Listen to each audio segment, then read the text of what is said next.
When I will go ahead and call to order the Transportation, Energy, and Utilities Committee, City Council at 5:32. And entertain a motion on our agenda. I would move the adoption of the agenda as posted. Second. Any discussion? Seeing none, all those in favor, indicate by saying aye. Aye. Aye. We have an agenda, and the next item on our adopted agenda is to adopt the minutes from our, is that accurate? Our January 224 minutes. says, February. I'm sorry, I'm on the wrong. That's me. But I did catch that. Yeah, I take a motion on the adoption of amendments from March 21. I would move them as drafted. Second. Seeing none, all those in favor, indicate by saying aye. Aye. Aye. It's unanimous. And so the next item on our agenda is our public forum. Anybody in the room who wants to speak? Outside?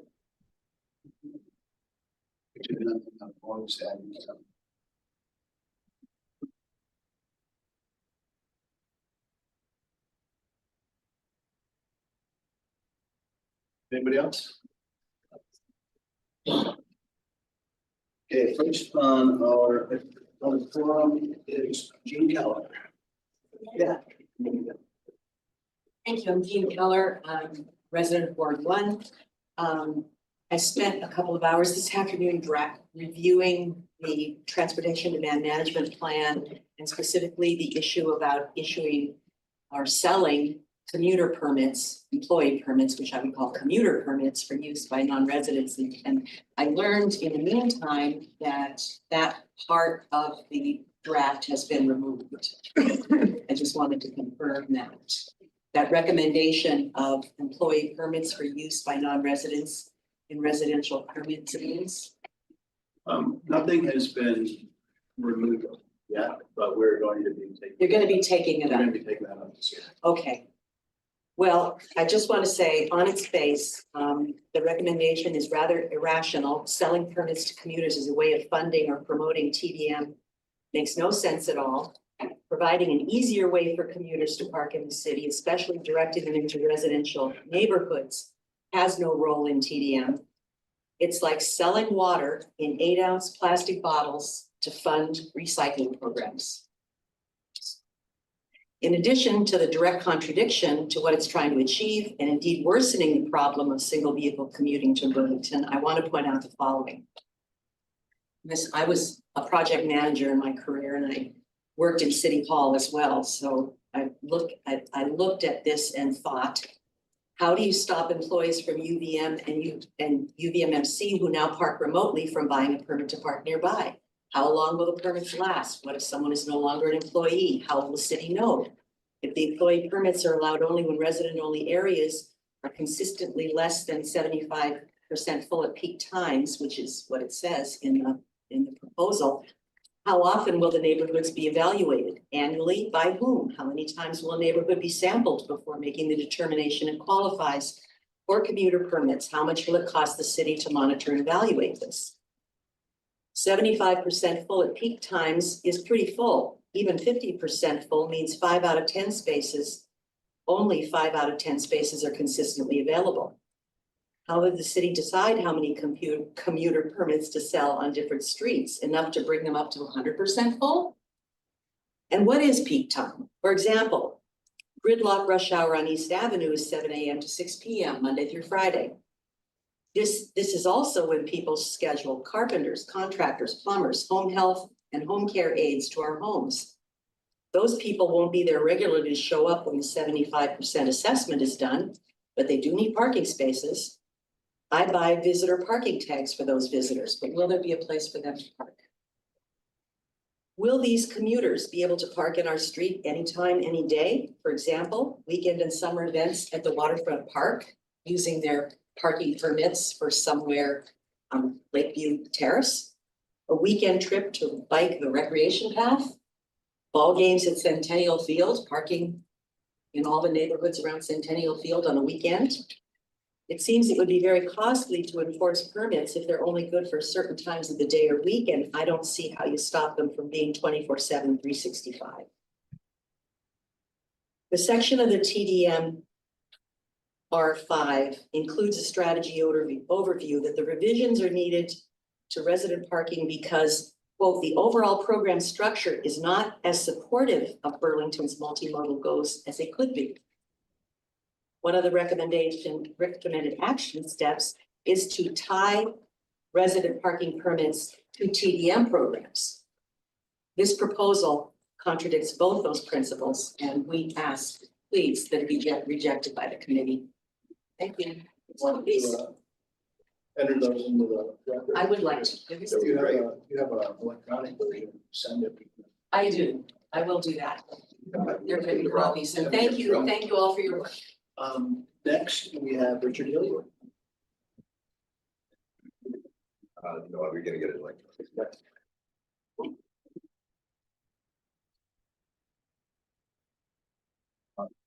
Much. Wasn't quite sure whether I was going to be saying this or not, because as Jean said, it was a little bit unclear as to exactly where we were as far as the vote is concerned. But assuming that there hasn't been any separation from the department plan at this stage, I'll go on with what I was going to say in the first place.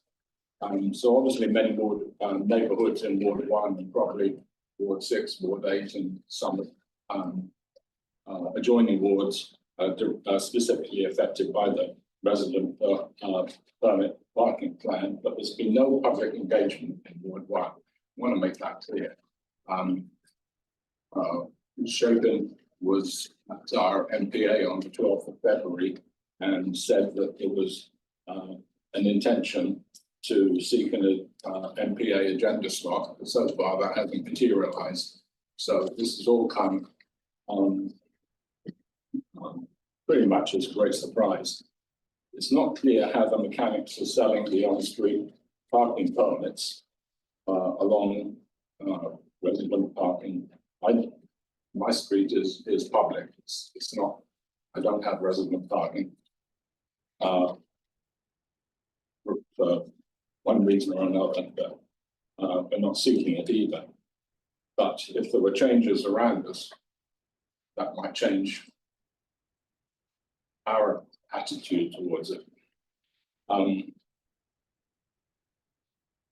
So the question is, how is it going to be implemented? And there's a very real spectrum, as Jeannie said, of personal hardships and streets being congested with whether it's out of town commuters, UVM commuters, hospital commuters. We have hospital commuters in our street, which is a mile away from the hospital.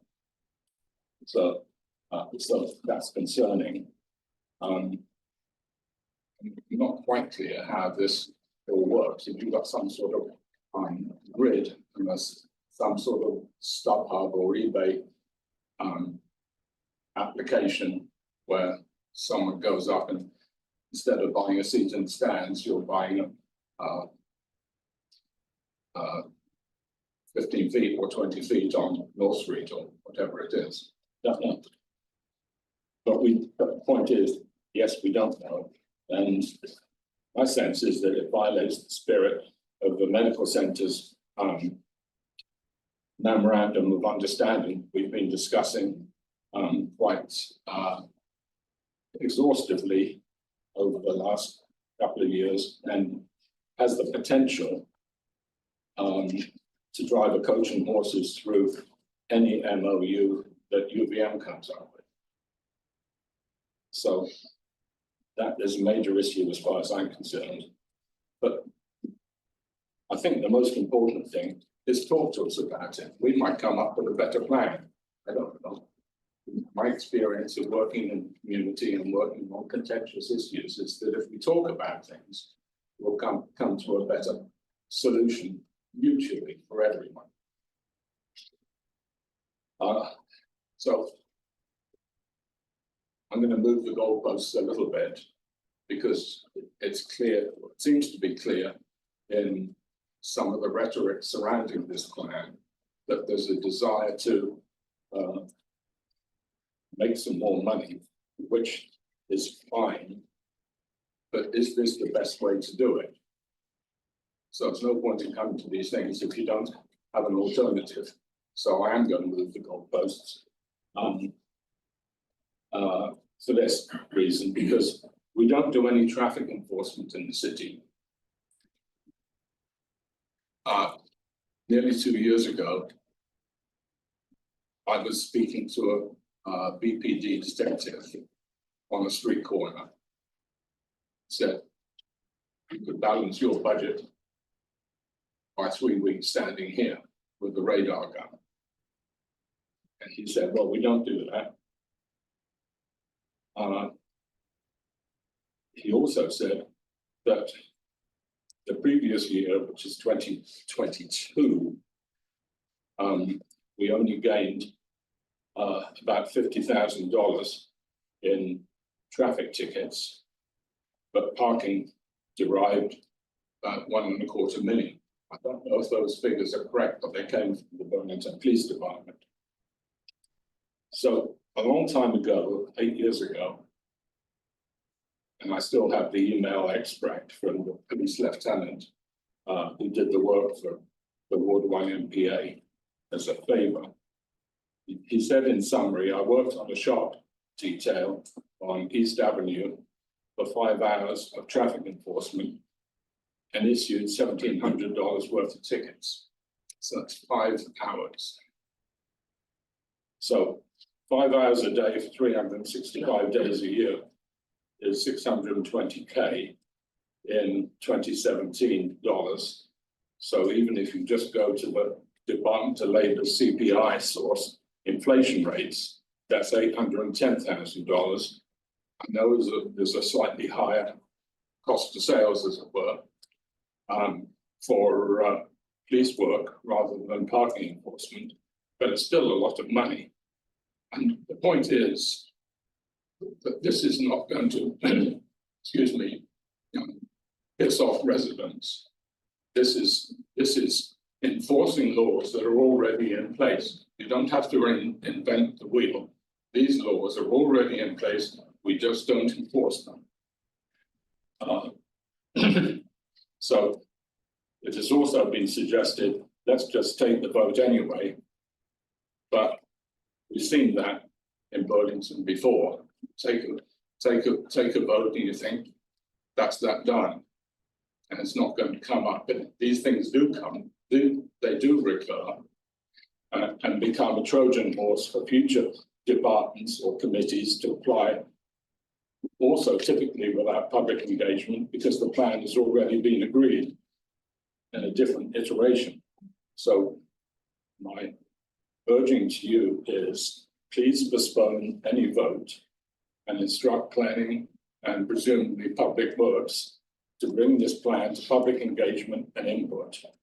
And hopefully the plan can be approved upon for everyone's benefit or scrap completely. Thank you. Next we have Amanda Clayton. I wasn't planning on making, oh, was that the public message list? I thought it was just sign in. No, that's fine. I'm here to listen. Okay, very good. Peter McLaughlin, did I get that right? First, I just wanted to say something about the August 22nd joint meeting you had with the elected commission that Joe walked up. I thought that was the best thing for me to further minimize disruption. But I had to speak out because at the time, because I thought it was wrong and inappropriate what Gene, my friend of many years, said. And so rather than do it later, I did it now. No, that's it. As to, I've amended my comments. I'm going to address the forestry proposal that's before you tonight.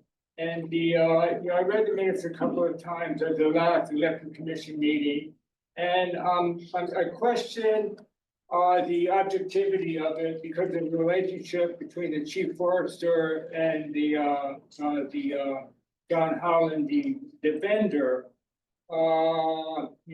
I failed to listen to the transcript, maybe that would change my mind, but I just wanted to point that out and hope you give it some due diligence and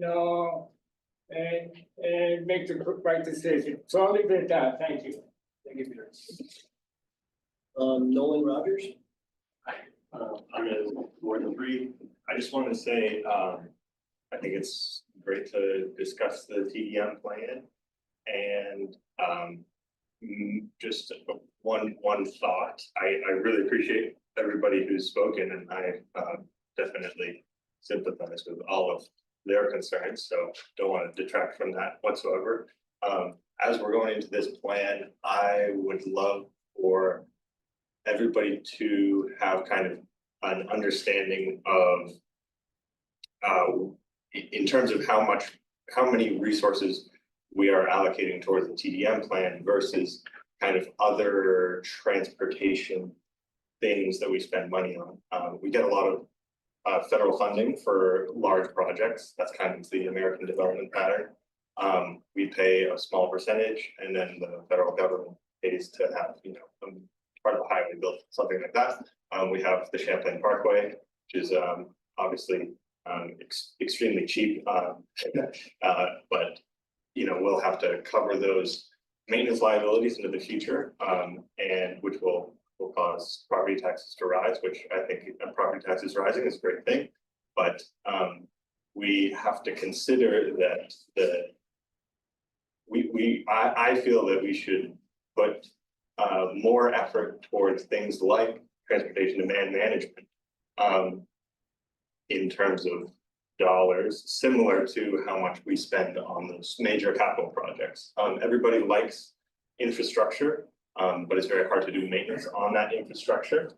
And that is the real kicker. I think most people would agree that we are not flush with cash when it comes to, or personnel, which eventually comes down to money, when it comes to maintaining our current infrastructure. So when we do things like build the Champlain Parkway and dig up the road and put new pipes in, service that infrastructure underneath these new roads or any other capital project that we do, that is to an increased tax burden in the future. And so we can pay for it with bonds and it costs interest, and kind of that's like another opportunity rather than property taxes. But I see the skew being a lot more towards those capital projects rather than kind of logistical things like transportation demand management, and when it comes to where the money goes. So it goes to those big projects,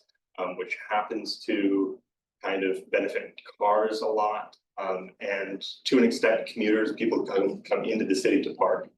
And I would love to see more support, and I think we have a good amount of it here in Burlington in general, but I'd love to see more support and more money kind of on the scale of those capital projects going to transportation demand management, because it seems like we don't really do much right now, but we do spend millions of dollars on infrastructure. So I think really, like, Burlington is going to be getting bigger slowly over time.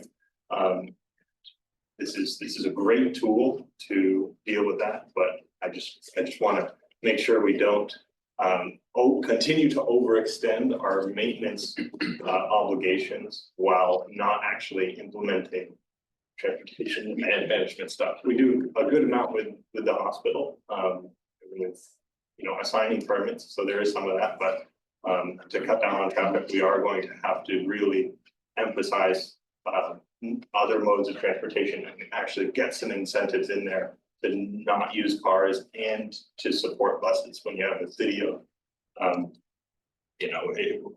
above 20,000 people all the time, plus drawing from the environment, which is almost as big as the city, then you have to not just have cars, because if we want to service all of the transportation demand in Burlington, we can't put a 4-lane highway going at high speed down through the middle of town. That's just not a feasible thing. So using strategies like this are good. Put more money to it, and you have my full support with putting any of these things through that don't add more future liabilities. Thank you. Okay, next we have Nick Persinghieri.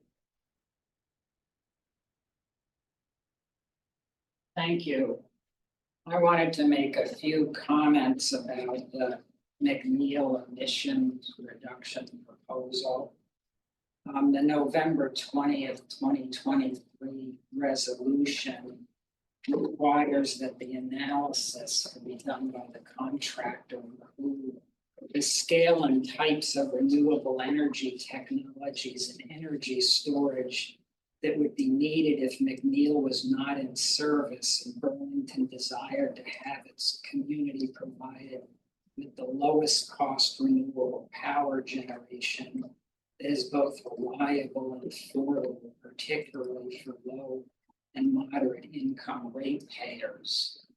And I just want to make sure that the proposal includes that. It has some language that concerns me a little bit. It does say in paragraph 3.4 that the analysis will include analyzing the scale and types of renewable energy generation and energy storage needed if McNeil is not in service. I think that's good. And I hope that that covers it. But then I'm a little concerned by language later on that talks about the future without McNeil. The Valerity team will work with BED to identify the operating requirements that would need to be satisfied in the absence of a McNeil plant and develop optimal resource configurations to deliver the same capabilities as McNeil, considering the reliability, economics, rate impacts, carbon intensity, megawatt hour volume. This sentence is not real clear. It's written in engineering jargon. Identify operating requirements to deliver the same capabilities as McNeil, considering reliability, economics, etc. We're not looking for something that has the same advantages and disadvantages of McNeil.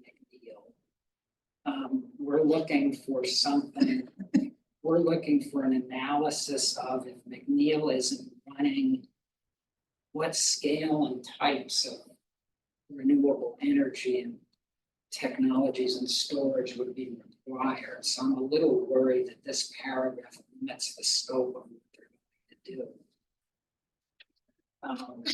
As far as the alternative fuels that they're going to be looking at, they've listed things like renewable gas, delivered green hydrogen, delivered green ammonia.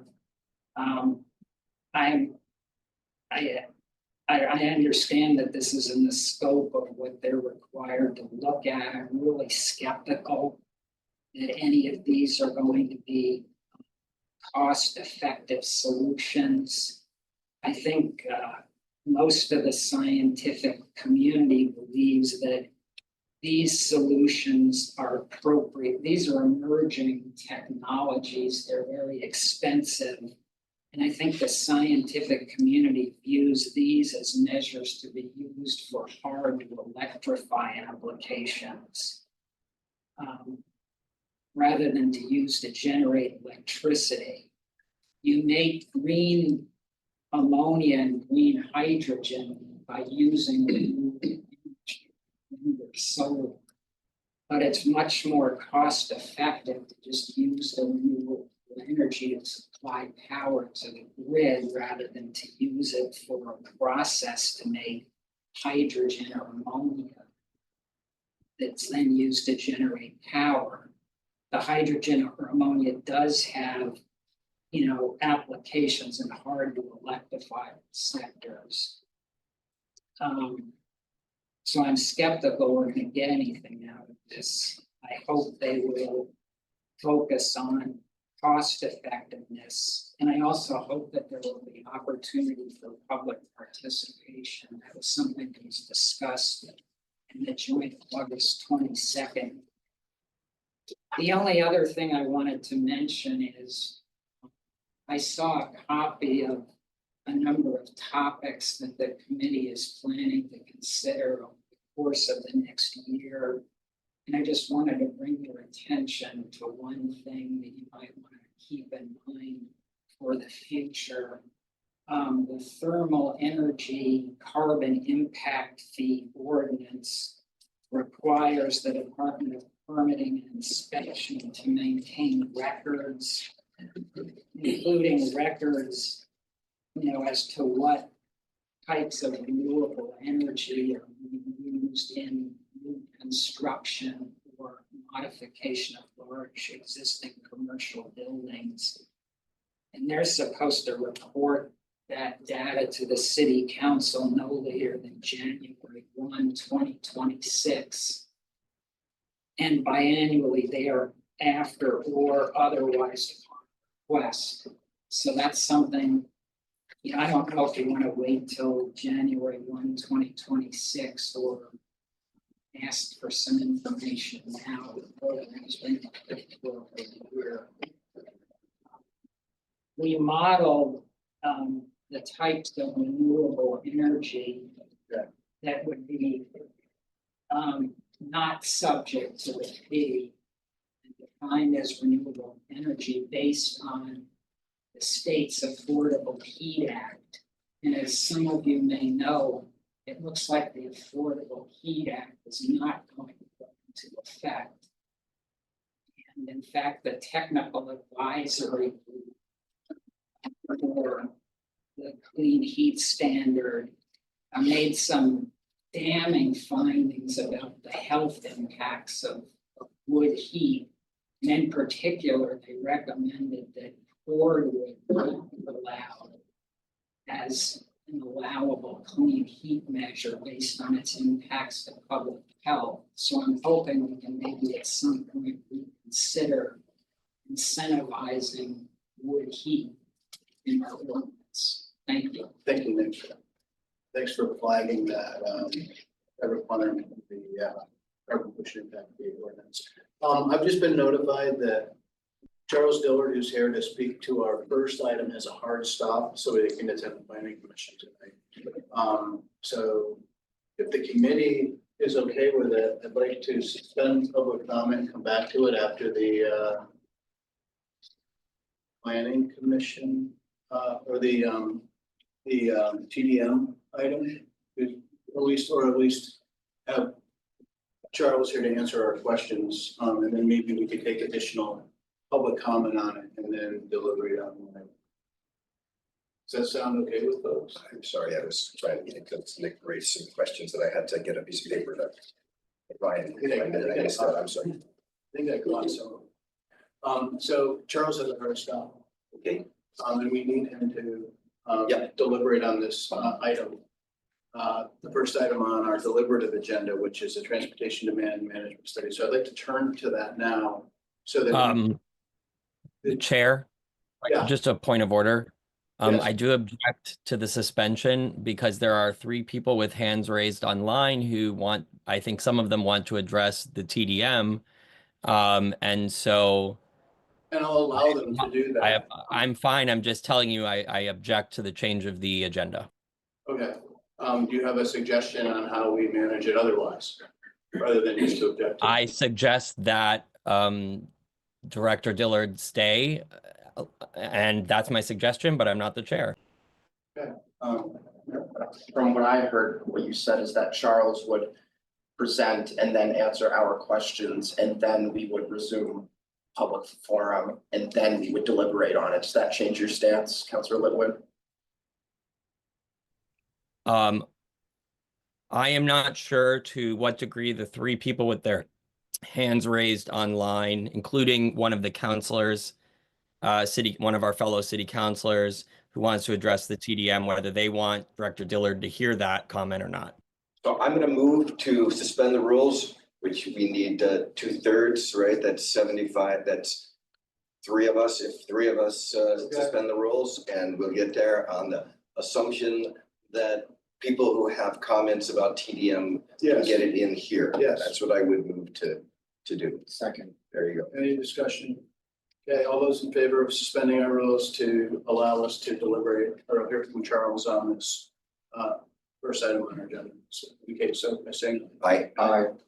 okay, we have that. So we're going to Or you gotta suspend. get a no, get a. No.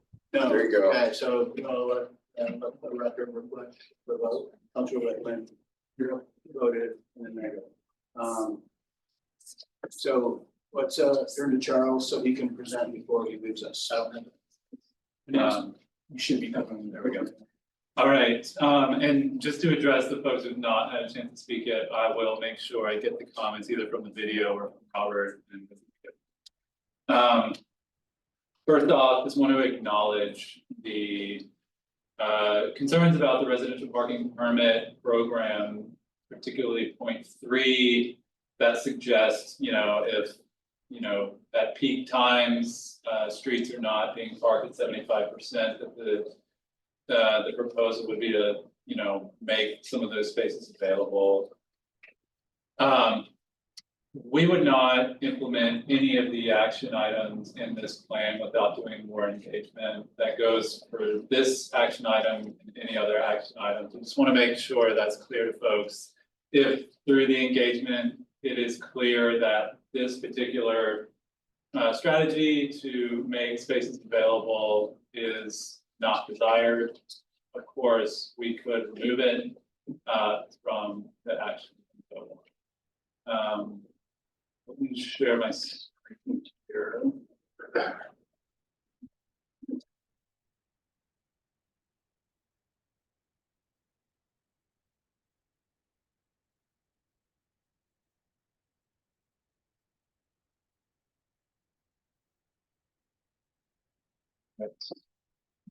So the goal tonight was just to run through some of the regulation action items. I will start here with R1, which is updating and expanding Burlington's TDM requirements. This, of all of the action items in the plan, is probably the most fundamental. It would, if we follow this plan, we would draft a point-based TDM ordinance, and I'll explain sort of what that might be in just a moment. And then develop TDM program guidelines to support successful implementation.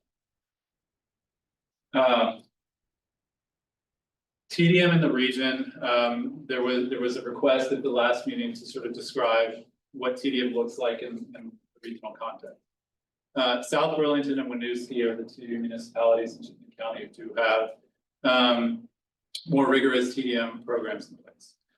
South Burlington adopted theirs in 2024. It applies to new development. They do not have a community reduction ordinance, which is the second action item in this sort of series of regulations.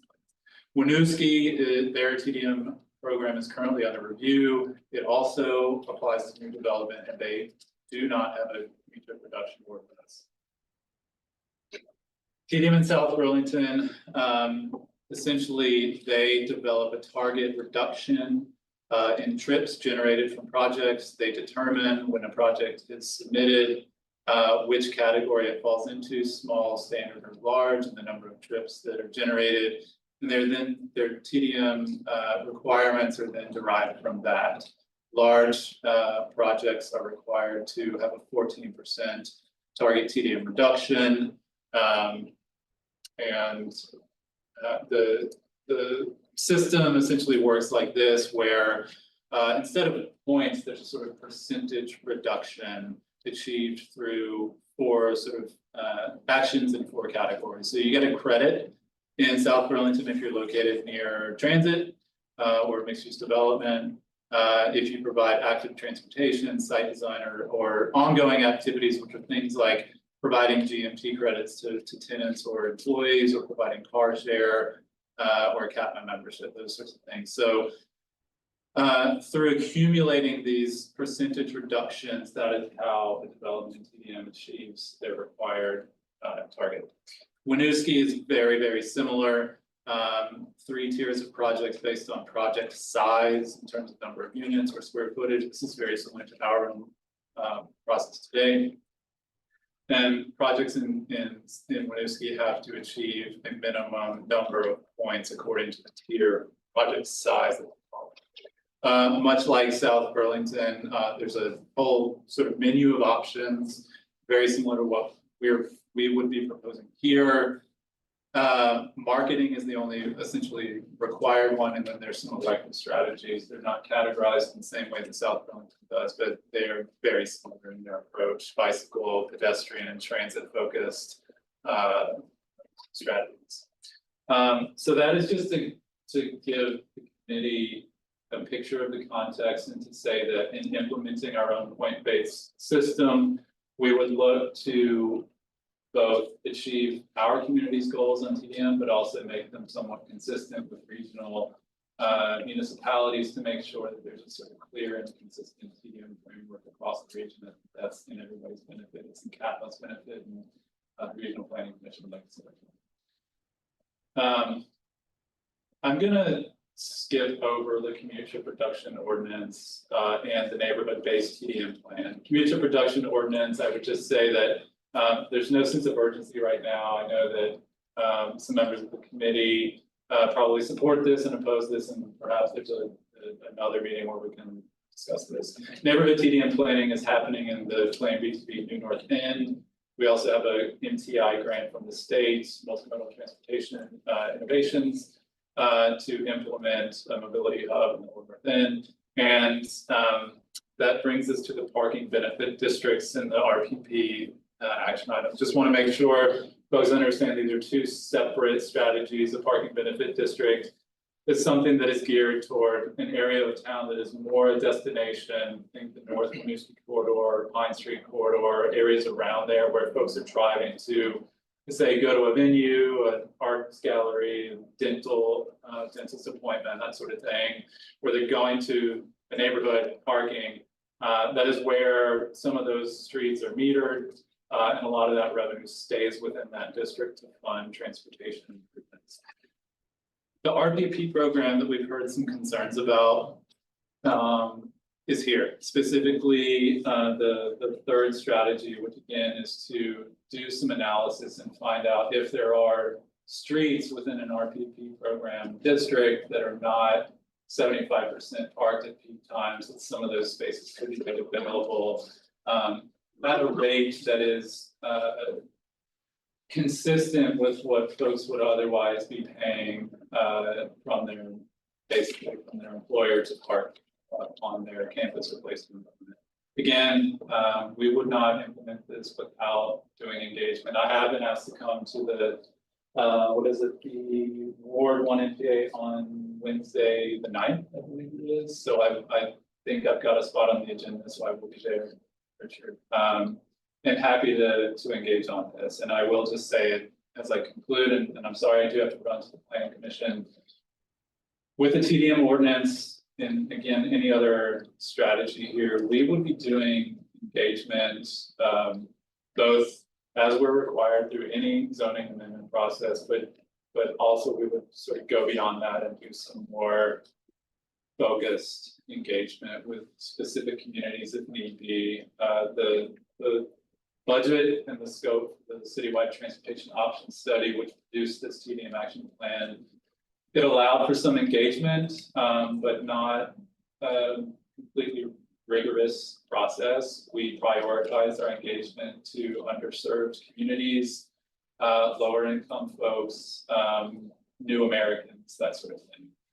But of course, we would go out to any neighborhood affected by any of these individual strategies. And I'm happy to speak with anybody. I had a great conversation this morning with Councilor McNeil about this particular issue. And so I'm happy to speak with anybody to come back. But I'll just conclude by saying that it's our hope that we can get the committee's support of the TDM ordinance action item.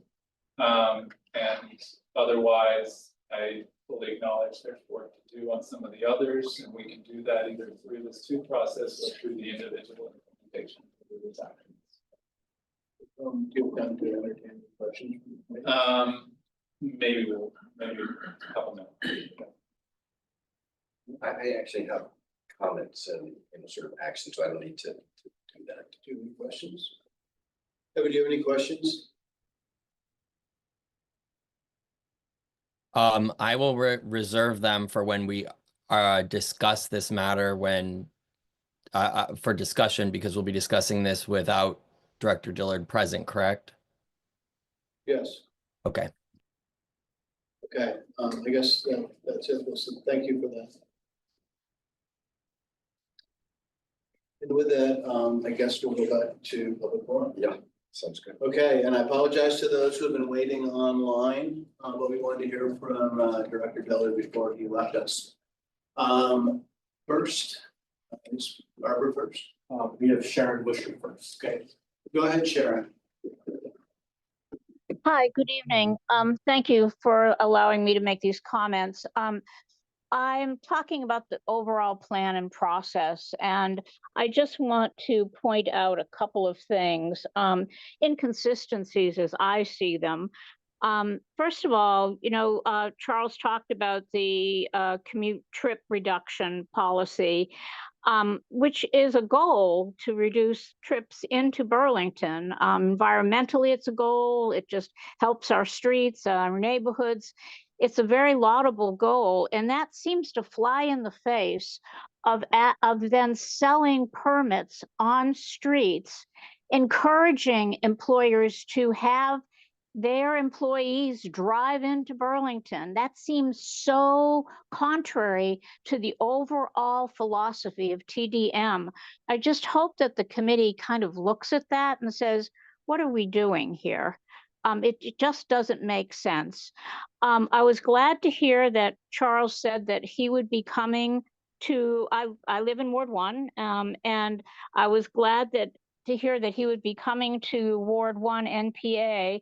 I feel that the neighborhood TDM plan, before it's adopted, needs to really go to all the NPAs, because as I see it, the pilot started in the Old North End around the Community Health Center. And it was a very good pilot and identified a lot of different types of tools that can be used to move people around, TDM tools. But every neighborhood, every area of the city is unique and has different stresses and different distances. So in the Old North End, to go to downtown or to go here or there, it's not a long commute. But if you're up, I live on East Avenue, to get to downtown is a longer commute. And so I think that, or if you live on Grove Street, I mean, are you going to get them to Winooski? I guess I'm trying to point out to you that every area has a unique advantages and disadvantages. And I really hope that before a neighborhood TDM is adopted, there'll be information gathering, and you will have a more robust and effective and appropriate plan for neighborhood TDM. I wanted to also say, which I mentioned the last time, and I know Councilor Bergman acknowledged it, was that you mentioned on page, this is Charles' presentation to you last time, it was on page 23, M4, and you talk about the walk bike committee. But what happens is actually when anything gets referred to that group, it's all about the bicycle. There's very little in any of these plans that address moving people around by foot. We are weak on pedestrian access, and I really hope that the committee will acknowledge that and that it will become part of a process to make it better. And certainly that could go hand in hand with ADA compliance, because that is a barrier also. And then you've already heard the fatal flaw that I see with the idea of selling permits in residential neighborhoods. I understood what Charles said, but I don't think we live in Ward 1 among the giants. And I'm talking about the University of Vermont Medical Center and the university. And those big neighbors have lots of employees. And even with the best intentions, this will spin out of control. And what we did was work really hard to get them to keep their people, either have them shuttle in or have them park on site. And to now ask them or give them permission to spill into the neighborhoods is a real slap in the face, and we move backwards. We're not making progress. We're stepping backwards in time. So I certainly hope this committee will spend some time chewing on this. And I must admit that I also, I'm a meeting junkie, and I'm going to go to the Planning Commission tonight. So thank you so much for hearing these comments. Thank you, Sharon. Next is Councilor McNeil, who's here speaking public forum. Go ahead, back up. Thank you. Can you guys hear me? Yeah, we can. Okay, great. So Becca Brown McKnight here. I'm the city councilor for Ward 6, and I'm going to be building on some of what former Councilor Busher was talking about. First of all, I want to say that overall, I think the TDM plan has a lot of really amazing ideas. I fully support reducing single occupancy vehicle trips, and most of the report, I agree with a lot of what it says. But I did want to add my voice to the concern about the residential parking permit as outlined on page 48. And just to give you a sense of a little bit of the volume and the scale of the concern here, I've probably received, I think, around 25 emails on this. I would say it's one of the top issues I've heard from my constituents about since being sworn in a year ago. And so this is pretty serious. I would say people are really concerned, and I just want to make sure that we understand the context, because I've actually learned a lot about the previous process that Councilor Busher just alluded to a little bit. As I understand it, there used to be a huge problem in wards 1 and 6 with people in the residential neighborhoods not being able to find parking, people having, comings and goings and a lot of noise from the students and other folks late at night. And it was just a really, a tough issue that was degrading quality of life and convenience, and also things like access for contractors and medical visits, as someone else pointed out earlier. And so what happened was there was a lot of process around what do we do to fix this, and there was a ton of public input, and there was a lot of work that went into that. And then what came out of it is what we have now, which is the current map of parking permits that has some variation depending on where you are and the hours. And I just want to say, I think what people are reacting to is it feels like we put in all this work, we found a solution that is addressing the problem, and now it feels like we just want to undo all of that. And I had a great conversation with Charles today, and I know that was not the intention. So I definitely want to make sure we make that clear. And I think Charles has left, but we both had a great conversation and agreed that it needs to be the responsibility of both the medical center and UVM overall to have a parking plan.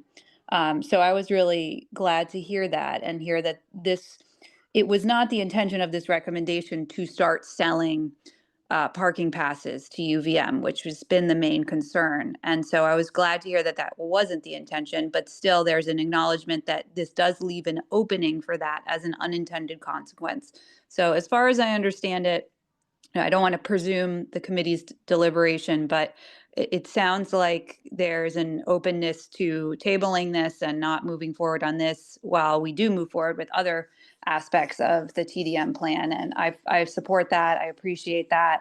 And then I'll also just echo the comments earlier that Charles made about, we do need to engage the public if we ever decide to do any residential parking changes. So I hope that that process is robust because it sounds like it has been historically, and that's a really important piece to get that public input. I just had a couple notes here. I want to make sure I said everything I wanted to cover. I think that's it. Thank you. Thanks, Becca. Who's next, Barbara? We have Barbara next. Go ahead, Barbara. Hi, good evening. I'll try to be short. Thank you for pulling the RPP page from the TDM action plan. I hope that you decide to not implement the third bullet point and sell on-street parking permits to commuters. I'd like to read to you a quote from a UVM parking and supply report. UVM was talking about how to reduce their parking demand and how to do effective TDM. And in the report, UVM says, quote unquote, greater enforcement and reduction in the availability of free and unmanaged parking supply is required if on-campus permit pricing is to be an effective policy in reducing overall parking demand. And that was on page 76 of the Joint Institutional Parking Management Plan dated March 7th, 2019. So what UVM is saying is when there's free parking for commuters, even if it's on the street, like that one section of South Prospect adjacent to Redstone, the commuters fill it up. It's bumper to bumper. There are 50 cars, commuter cars that park there. And that really makes it harder for UVM to reduce SOV numbers if people are parking for free on the street. So our residential permit parking program is a very effective TDM tool in reducing SOV. And the program as designed and as it's working is a great TDM tool. Moving on. I know Charles is planning on talking to Ward 1, but I'd love for him to also talk to Ward 6. I don't think I looked at the agenda over the past 2 years and it hasn't been on the Ward 6 agenda at all. 3, I really would like to focus now on the multimodal hub strategy, both in the city report and how it overlaps with UVM's multimodal hub strategy. If this committee and Charles could ask UVM to come to the Ward 6 and Ward 1 NPAs and clearly, transparently, with all forthright disclosure, tell us what their strategy is for removing commuter parking from the core campus and moving it to the closest campus districts, the periphery of the closest campus districts. So I'm quoting UVM there, and you can see how that language sort of hints strongly where they're going to put it, but it doesn't really tell us. And we just need clear communication from UVM. And we need to have a conversation about, does that strategy of UVM's make sense? And we want to know that before we write up ordinances for our TDM action plan, because we don't want our TDM action plan to enable or facilitate a move by UVM that doesn't make sense from a TDM perspective. For example, UVM has a parking lot at UHC. If they moved those commuters to Redstone, they're actually going to have a longer drive into the city because Redstone's further away from Main Street. Most people come in on Williston Road. So the drive is going to be longer, not shorter, which is completely the opposite of the commuter reduction trip concept that Charles Dillard mentioned in the action plan. And then on top of it, they're going to have a shuttle bus ride to go from Redstone back to Central Campus, which they passed on their way to get to Redstone. So putting any commuter parking on the Redstone campus is completely the opposite of good TDM. It's very ineffective. It makes longer trips, more pollution. So I really want to know from UVM what their plan is, and I'd like, please, to have the city leverage its TDM action plan. It would be really great to leverage that TDM action plan to get UVM to do effective TDM, not just calling it TDM because there's a bus involved.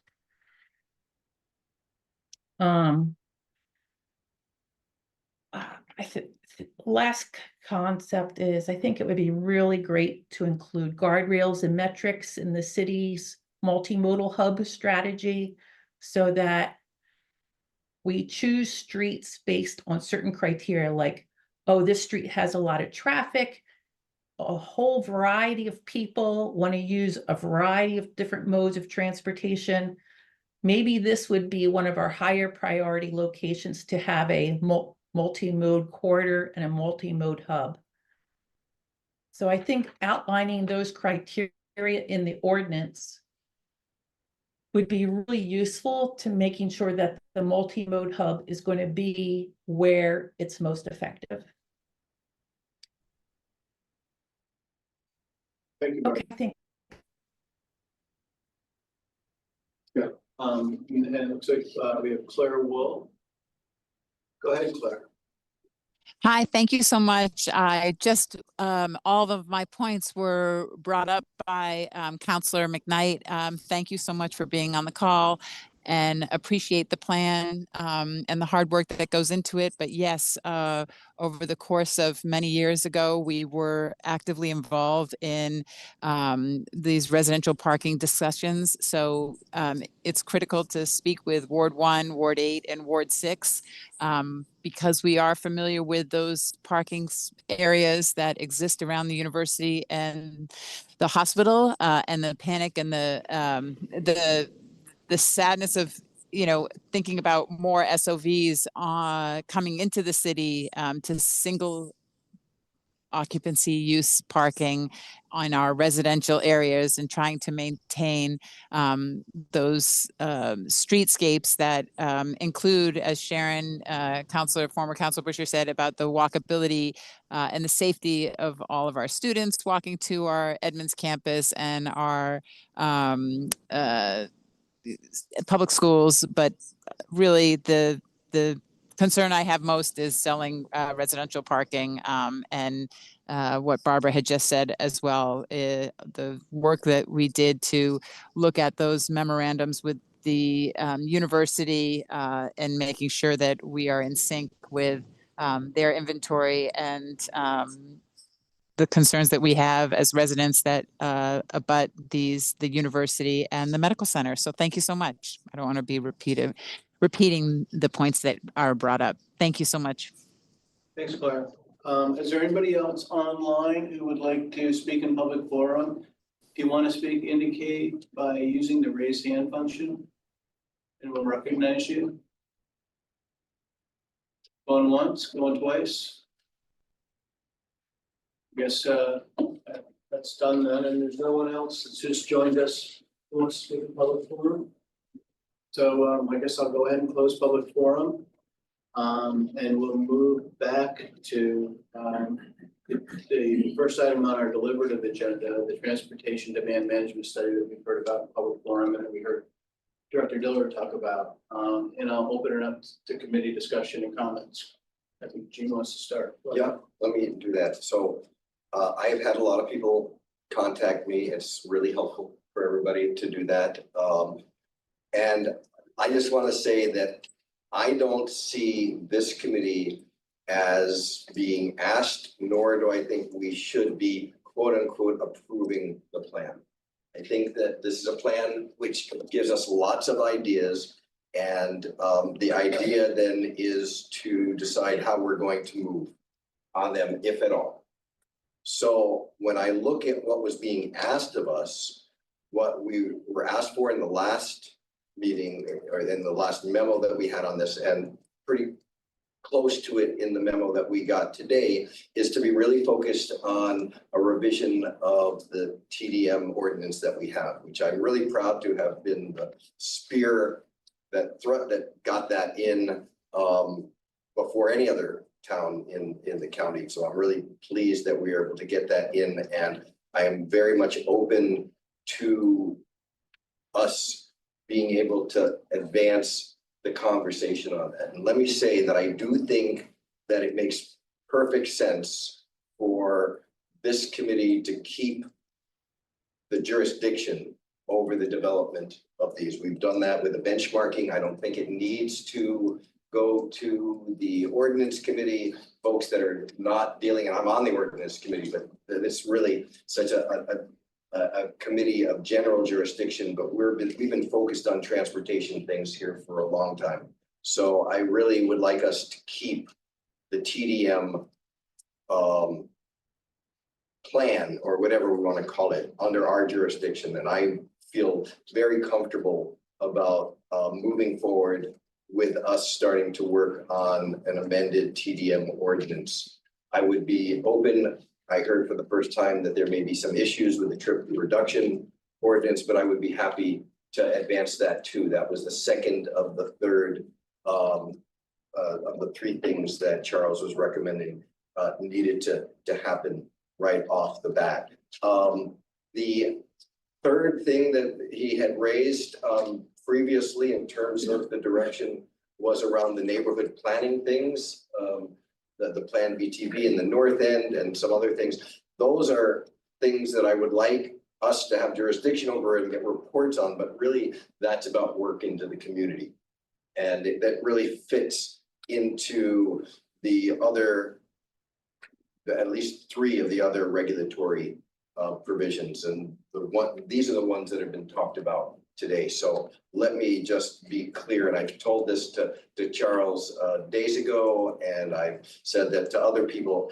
I'm not in favor of moving any residential parking changes without a vigorous engagement in the community. I think we've been told that there is a contradiction between some of the goals and the plan, particularly on the sale of permits. And regardless, even if it was a perfect plan, having the conversation in the community is right. I think that Richard was definitely correct that the engagement can allow us to get new and improved ideas out on the table. And I would like that to happen on what is listed as R3, 4, and 5, which are the sort of the neighborhood focused ideas. There's one with the downtown, which would also have engagement with downtown folks, but that's the way that I would like to do that. I just want to note two last things, and then I'll stop. Is one, the city council does not does not regulate, has no jurisdiction over the residential parking program. That is the Public Works Commission.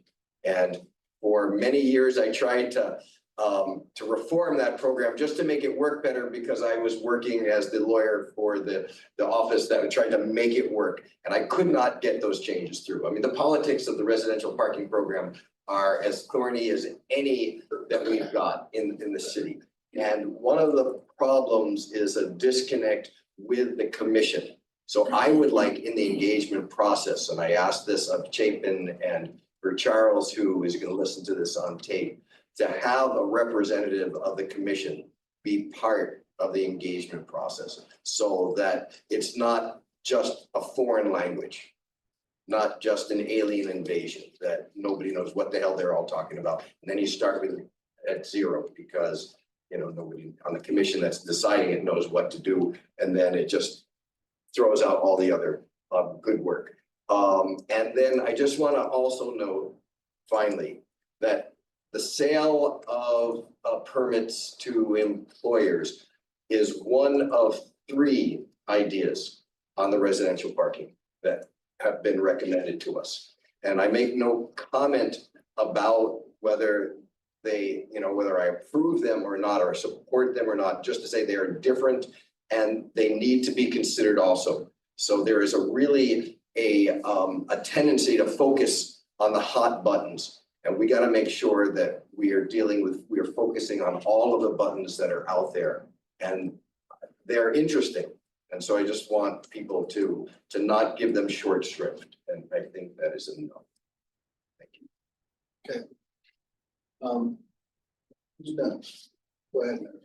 Yeah, I second everything Councilor Bergman has said. I think, I agree that I think TDM policy should, especially ordinance changes should live here in the TEUC.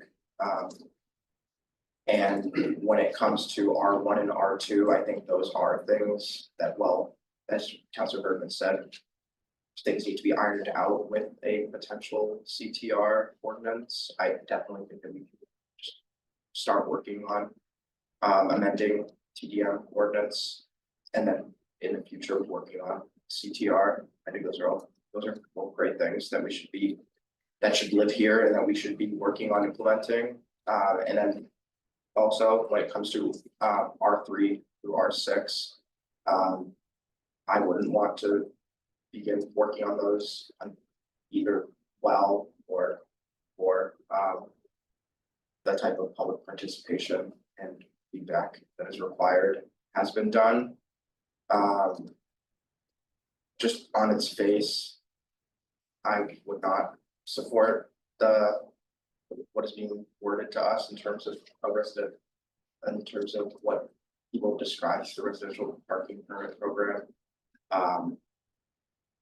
But through public participation and through us working on it and through conversation with the commission, if something different comes out of that, I think we should still pursue every option when it comes to this.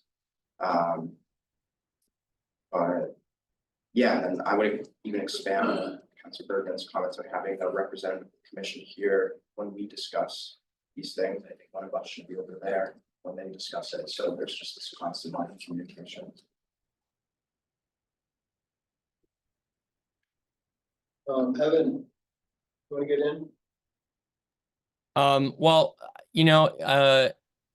I guess my only question is, when I read the memo that is attached to tonight's agenda that was from Director Dillard, it said the goal of the March 25th TEUC meeting will be to review the regulations and plan strategies, and then he bullet pointed R1 through R6. So my assumption in what we were going to be doing tonight was we were going to be going, through R1, 2, 3, 4, 5, and 6 and discussing the merits of those. But if we're just sort of jumping in, I'm just not sure I'm following what your plan is, Chair.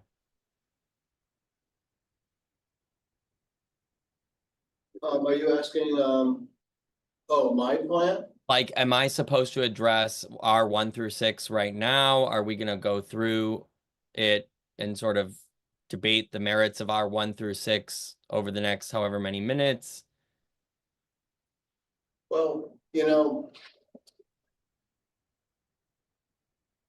I have like reservations about us sort of acting on any of this tonight, except for maybe starting to advance the work on the TDM ordinance. I think it does need more engagement generally. So my goal tonight was at least to give it another airing to folks who we've heard en masse from, to have a say and to get more clarity on the direction. I think we're starting to get that. And another idea that I had that I shared with Councilor Bergman was to sort of also maybe try to queue up a work session for the full council, because this is a collection of recommendations of ideas, but not specific like templates for do these things. And I think it'd be good to get more eyes on it.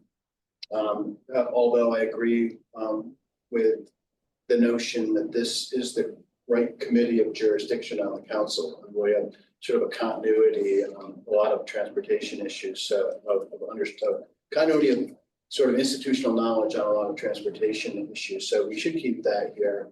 I like the suggestion that we try to work more closely with the commission. So I would support that.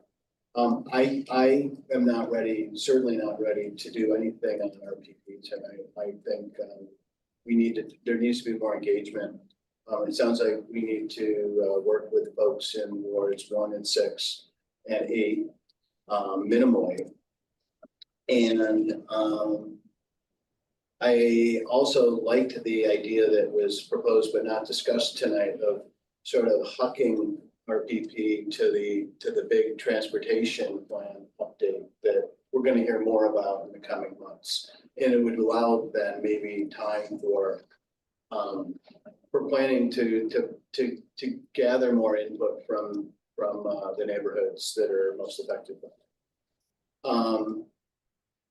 So that was sort of I just wanted to have another sort of airing, and I'm not sure if there's a motion that comes out of this, or this is an information session. If I'd be willing to entertain something from the committee, but I don't have any particular.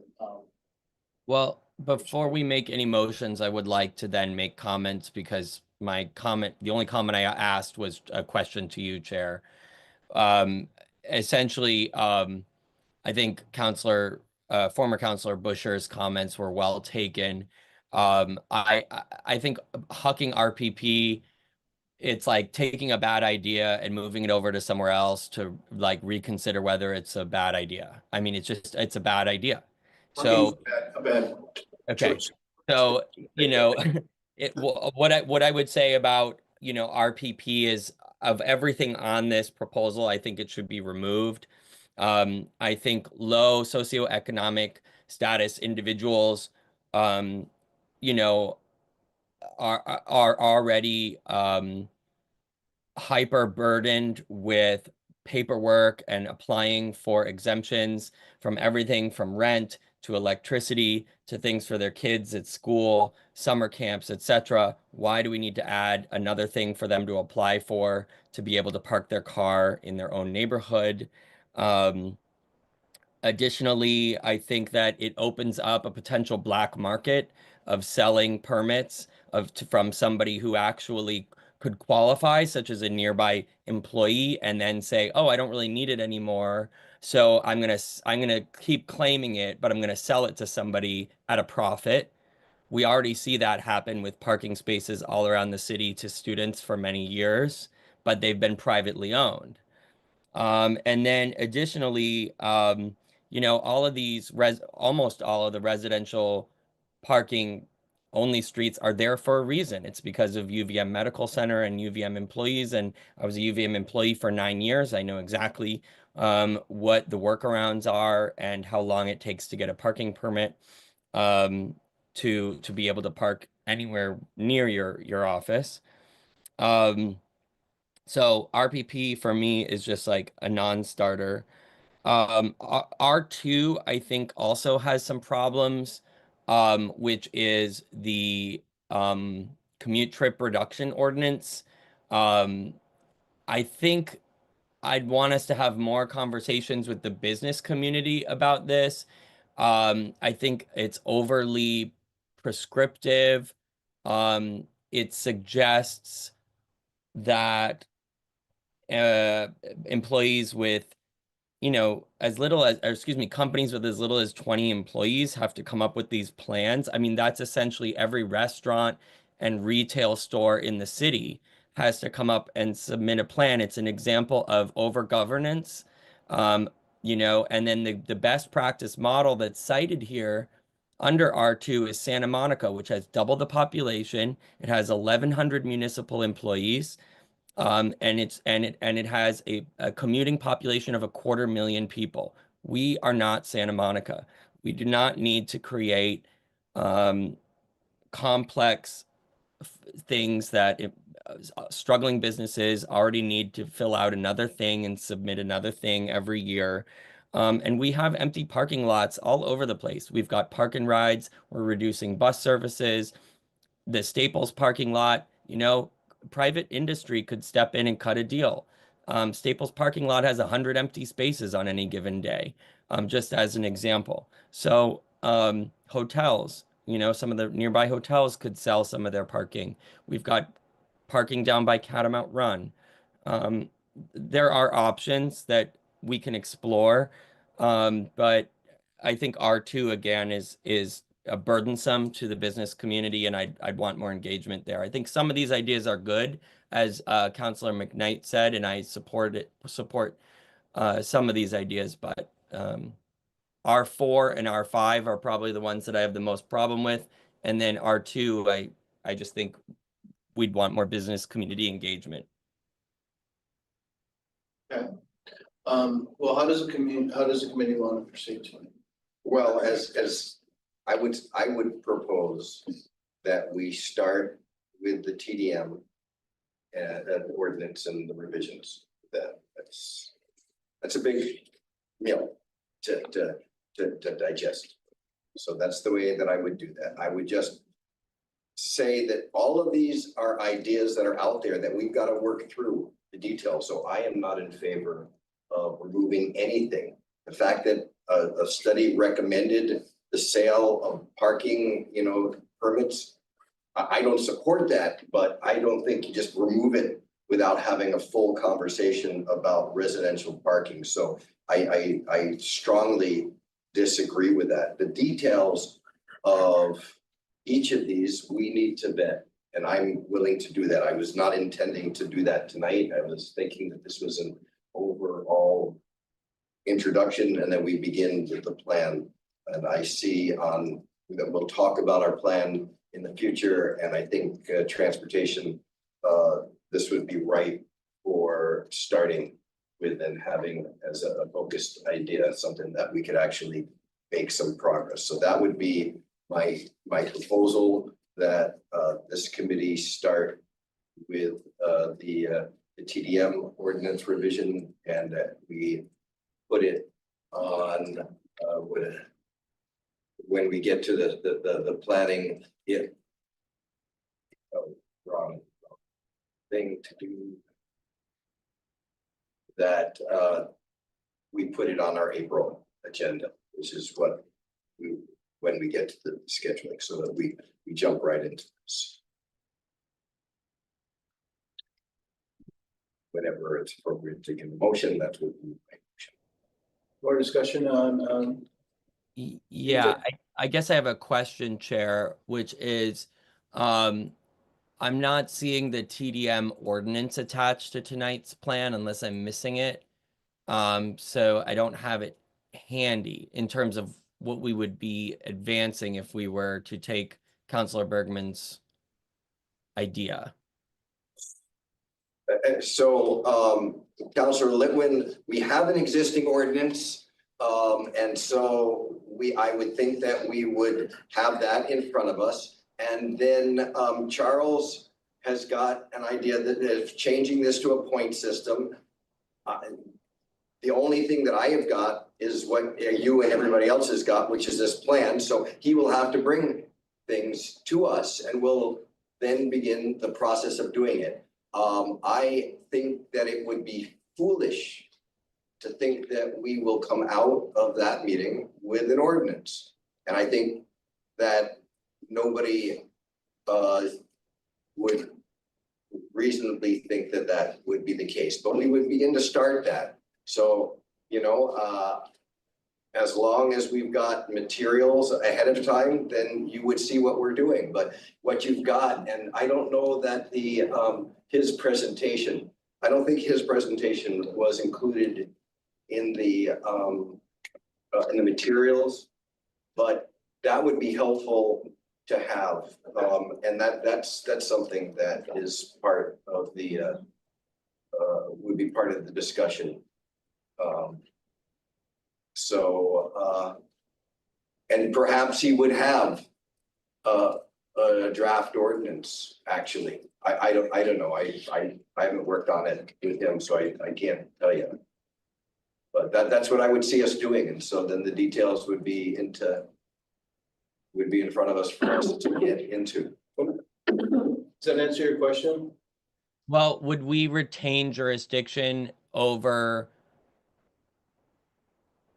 who would get to decide, like, let's say this TDM action plan that we're looking at right now, who would ultimately get to decide which of the recommendations gets accepted? Would that be the DPW commission or would that be us?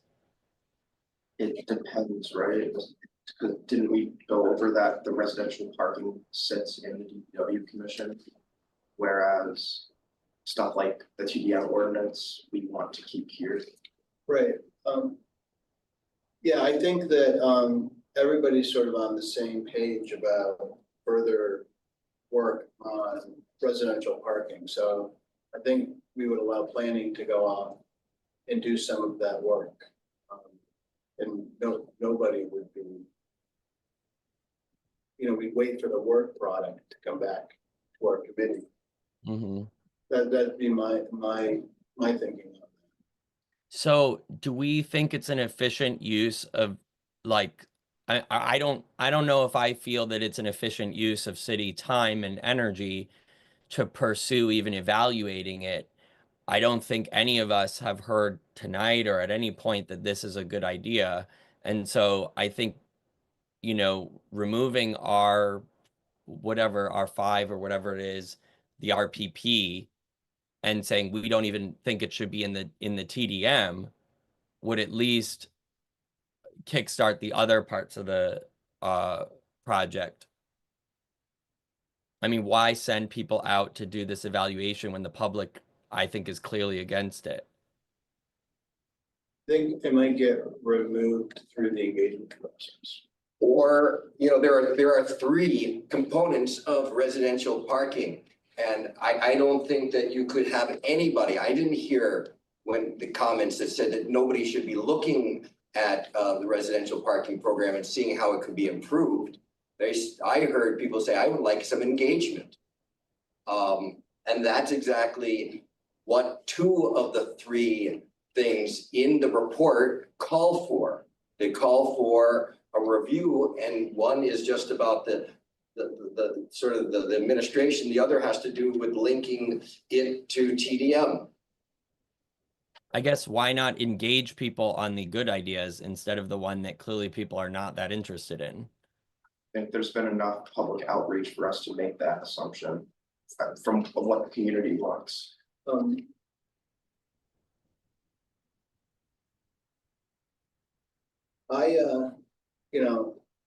I think I agree. I don't support it based on what I've heard, but I'd like to, give it its sort of day in the court of public engagement, and then let planning come back to us. We can either, maybe they'll already have removed it, or we can discuss removing it then if it's still an idea that's on the table. One of the advantages of allowing this to go forward in a public engagement is that people start to say, how can we remove cars? We already heard that. Barbara was talking about that. Somebody else was talking about that. So there is some real advantage to having a proposal that gets people to say, there is an alternative. And that alternative is X, Y, and Z. It relates to a whole way of the institutions or those employers getting their customers and their employees to the business. And so the engagement process has that potential. Do I think that it is necessarily going to happen? No, but I know that it won't happen if you just take it off the table and you don't discuss it. So so we have a proposal to work on the TDM ordinance piece of this. Ask Charles to provide us with the existing ordinance, and if he's got a draft or ideas to incorporate into a draft. And then we could work on that in this committee. One of the clarifying questions I have is, once we were done with it, it would go to ordinance committee. At least for like a review. I would think that would be the normal course, since the ordinance committee is responsible for all. Of course, we could have an attorney look at it and then try to get it passed on a first reading, 2/3. Yeah, there are a lot of, I think we have options. We can keep that. I mean, normally I think a lot of the ordinances, Yeah. all ordinances should go to the ordinance committee, but you have more experience with ordinances than I do. So if there is precedent for not doing that and reasons we wouldn't want to do that I'd be open to that. But minimally, I would say that I'm supportive of us starting that work. If we have consensus here tonight on that, Could I add to? but I'd like to also say that I'd like to wrap this item tonight because we have other things on our agenda. Totally. 7 o'clock with people waiting. If I could just add to what I think is a motion for us to put this on the next agenda, and begin that process, is to also ask, that Charles do a work session like you recommended to the full city council. Yeah. And we could in that also get clarity about the jurisdiction, and the framework of this committee. Yeah. So that would make most sense to me. We can do it in form of, like some ask for proposed council action. Exactly. So it wouldn't be a work session, but it could be associated with the work session on the same night. Yeah, Totally. yeah. So is there any more discussion on this before we go to a motion? Seeing none, is there a motion? So the motion is to take up the TDM ordinance next meeting, to request that Charles bring us all the materials which will be necessary to advance that conversation as far as we can, and also to have Kim try to get a council presentation, a full council presentation of the entire plan and at least this first step, so that we can get the rest of the council familiar with the ideas that are being debated. And perhaps in that context, there will be a motion to give us to give us the jurisdiction, or to ratify that we've got the jurisdiction to continue this process. Second. It's a motion and a second. Any more discussion on the motion? We'll go to a vote. All those in favor? Aye. Anybody against? No. So it's 3-1 with Councilor Whitland voting in the negative. And so I think that's all we have on that item for tonight. It'll take us an hour and a half. So we'll move ahead. Next thing on our agenda is 505 Riverside. And who's leading on that? Scott Guston from Permitting Inspections, and we do have the property owner, Cheryl and Scott Strenio, available on Zoom, if we can promote them to panelists, so they can participate if that's friendly to the chair. Absolutely. Great.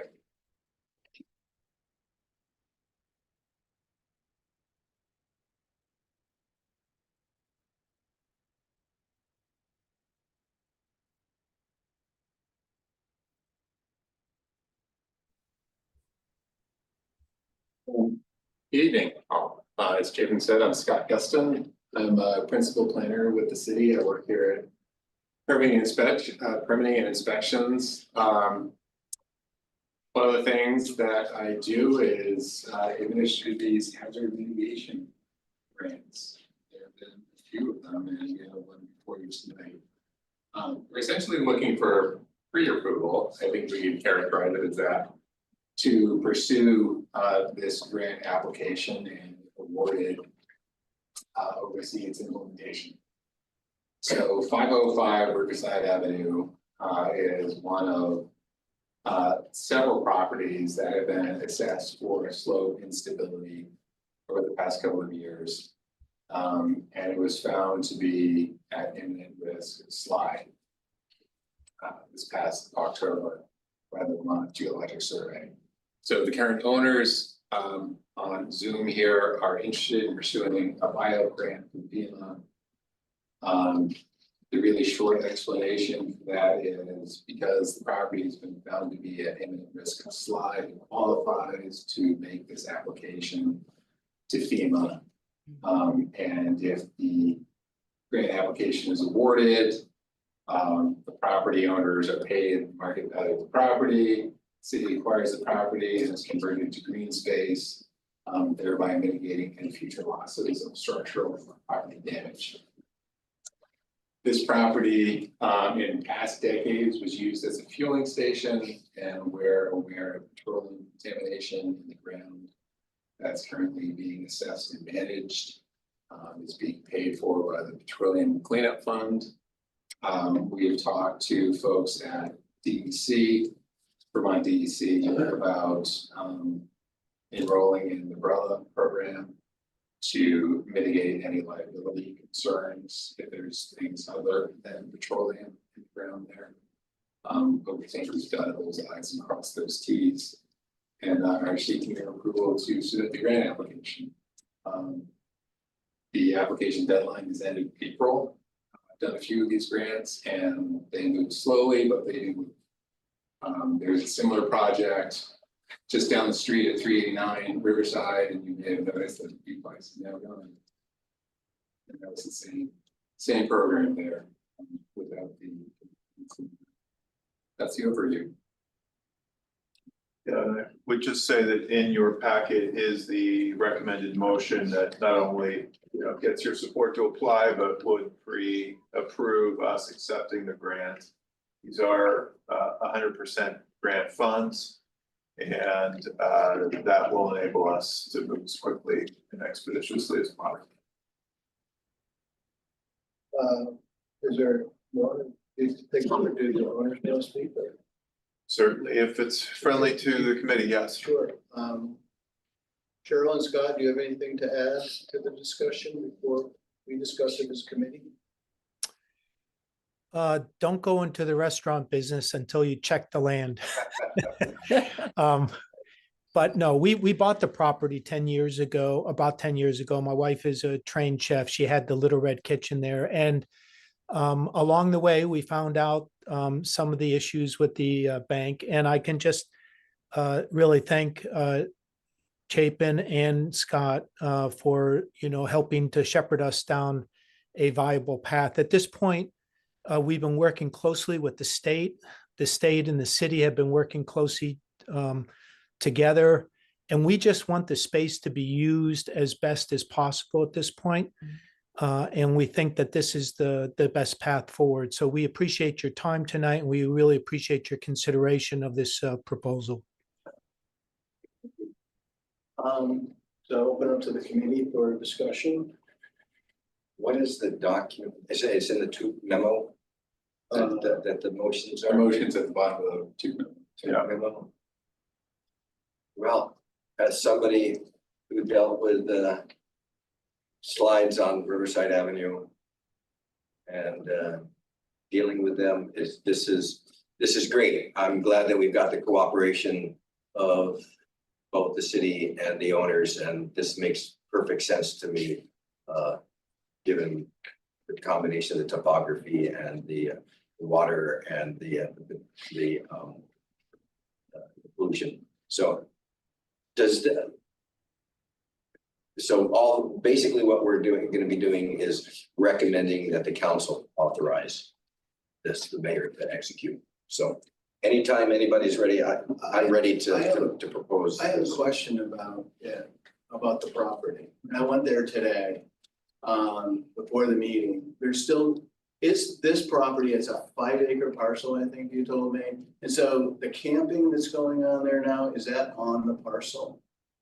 There is evidence of camping on the parcel. And it almost looks like in the topo map, there's a tent in the topo map too. I can't tell, but it looks like a little blue topo map. Down slope. So will that, if this is dangerous and hazardous, will that camping be removed from the site? I mean, right now it's under private ownership, but with the city feel an obligation to remove the camping if people there are in danger of a slide? As DPW does with a host of parcels and obviously the right of way that we manage, we operate within the bounds of the city's encampment policy that lists a number of reasons on which we can ask and or directed encampment to relocate if there is impact to sensitive wildlife or a public health concern or impact to public services, then we can document that need, get city attorney's approval, and then proceed with the relocation. So we would use the same policy that we use for other properties. Under this policy, this would be a public, it'd be a hazardous place to camp if it's in danger of landslide. Or there'd be a health concern. We would evaluate that absolutely and then make a determination. Okay. I mean, the idea is to remove the building, right? Correct. And, and to do remediation somewhat to stabilize the bank. So those will lessen, will mitigate some of the slide hazards. But if you get a prolonged, long rainstorm like the one that took down the embankment under Riverside glass that was hanging over the embankment for a long time, you're gonna have you're gonna have slide, and those folks, it would be much better for anybody camping there if all the activity was gone from that, so it was really clear that this wasn't a cool place to be just sort of hanging out. It may not be here or there, but we have met with that gentleman several times. We just didn't feel very good about asking him to leave in the winter time. And he's been very respectful, and it's not been an adversarial or a tense situation whatsoever. So I just wanted to mention that. Thank you, that's helpful. I think this is also prudent given the city's stormwater outflow culvert that's there, that for us to do this is where this would all work, I think, to everybody's benefit. Evan, do you have anything to add? Nope. Okay. Then move away. My God. So I move to approve and recommend that the council approve the submission of a hazard mitigation grant program application for the buyout of 505 Riverside Avenue, and to also approve and recommend that the council authorize acceptance of the hazard mitigation grant program award if it's granted, and to recommend that the city council authorize the mayor, the director of public works, and the director of public permitting and inspections to take further such actions and execute such further instruments approved as to the form by the city attorney or designee as may be necessary or convenient to effectuate the grant acceptance and the property transactions contemplated hereby. Second. We have a motion and a second. Any other discussion before we vote? Seeing none, all those in favor indicate so by saying aye. Aye. Aye. Anybody against? No, that's unanimous, and Great, thank you, council. Good deal. It makes a whole And lot thank you, more sense Scott. than having- There is some parking there, by the way. Yeah, Okay. make a smile, right? Yes. Yes. Next on our agenda are the McNeil RFP Awards, and General Manager Springer's here to take us through that. Thanks, and my colleague Betsy is online as well, our chief forester. I'll just give a very brief high level on these and glad to answer any questions.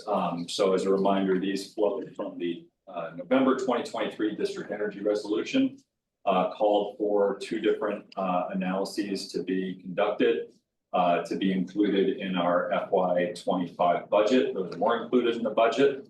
We had a time frame for meeting with the TEUC and the commission. That meeting's been referenced, I think, previously, the August meeting, and getting the RFP design approved in both of those bodies and the council. We then issued the RFPs. We had a better response on the emissions reduction RFP. And the reason we're here now instead of a couple of months ago is it took 3 tries to get an adequate response within budget on the forestry RFP, but we're glad we finally did. Neither of the two entities here are known to us or have done any work with us in the past. We weren't familiar with them heading into the process, but we've reviewed their proposals, we've checked their references, believe they're both good and reputable to do the work that has been designed here. Both of their scopes of work are responsive, I believe, fully to the criteria that were laid out in the district heat resolution.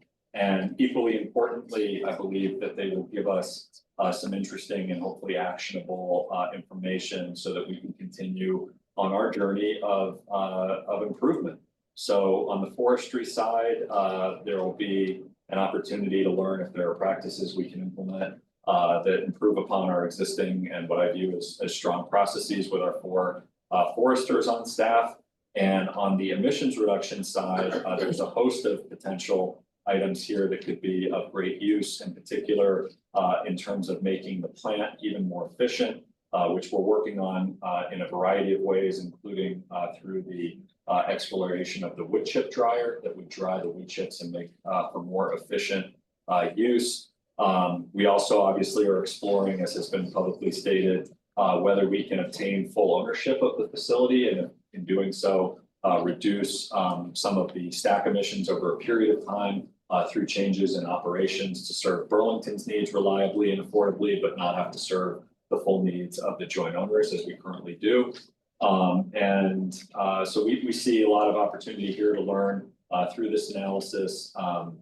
Maybe I'll leave it there and glad to answer any questions. If approved this evening, it's already been approved at commission, both of these RFPs. They would then go to the full council, and then subsequent to that, we'd be able to begin to work with the vendors. Questions? I just want to have you address what Nick Persevier said regarding the RFP on the efficiency in relationship to the language of the resolution. So I think that, yeah, the getting up the resolution, I think it is the last big whereas, no, not the last one. One's looks like lines 126, commissioning analysis from an independent third party, and there's a whole lot of things in there. So I just want to just try to make sure that everything is matched up, and that all the things that Nick was reading from the resolution, they're going to be looking at. And happy to do so. I respectfully note Nick is in active litigation with BED at the Public Utility Commission. I don't believe it involves this particular RFP context in any way, but I think he was specifically referring to 3.4, analyze the scale and types of renewable energy generation, energy storage needed if McNeil was not in service. Although we did release back in October separate analysis from Prosumer Grid, which is a company we're familiar with through the Delta Climb Business Accelerator Program run by Vermont Sustainable Jobs Fund. And they actually produced analysis on this exact point. So this will be another set of analysis on this point.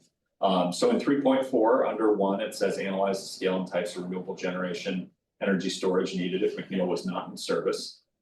That's on page 3 out of 10 from the document that's online. I think Nick expressed some concern that in 3.42, which is on page 5, the Valerity team will work with BED to identify the operating requirements would be satisfied in the absence of the McNeil plant and resource configurations to deliver the same capabilities, considering reliability, economics, rate impact, carbon intensity, and megawatt hour volume.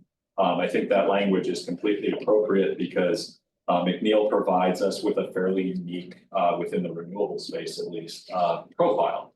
It produces 24/7 in the wintertime, for example. That has a different cost allocation and benefit than if you were producing 24/7 during the shoulder season, for example. Solar has a different profile and wind than McNeil. So I think Nick also mentioned that some of the alternatives they were going to look at, whether it's renewable gas, green hydrogen, that those might be produced by wind and solar. I think the difference is those are fuels that theoretically could be stored on site and used in a 24/7 manner.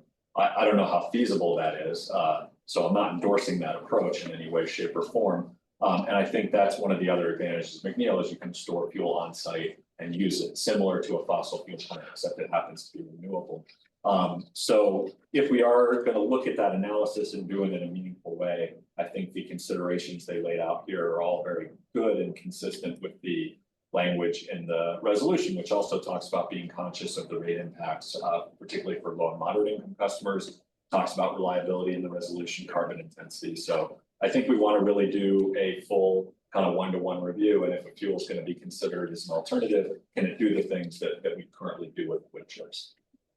I mean, I do see on line 137, the analysis shall include but not be limited to. So I think that being broad, it would be just really, really helpful to be able to have for the public as well as for us, just a way to be able to match what the asks are with what actually the calls are in the resolution with what they're doing, so that we can lay them out side on by page side. 2, they did a little bit of that for us.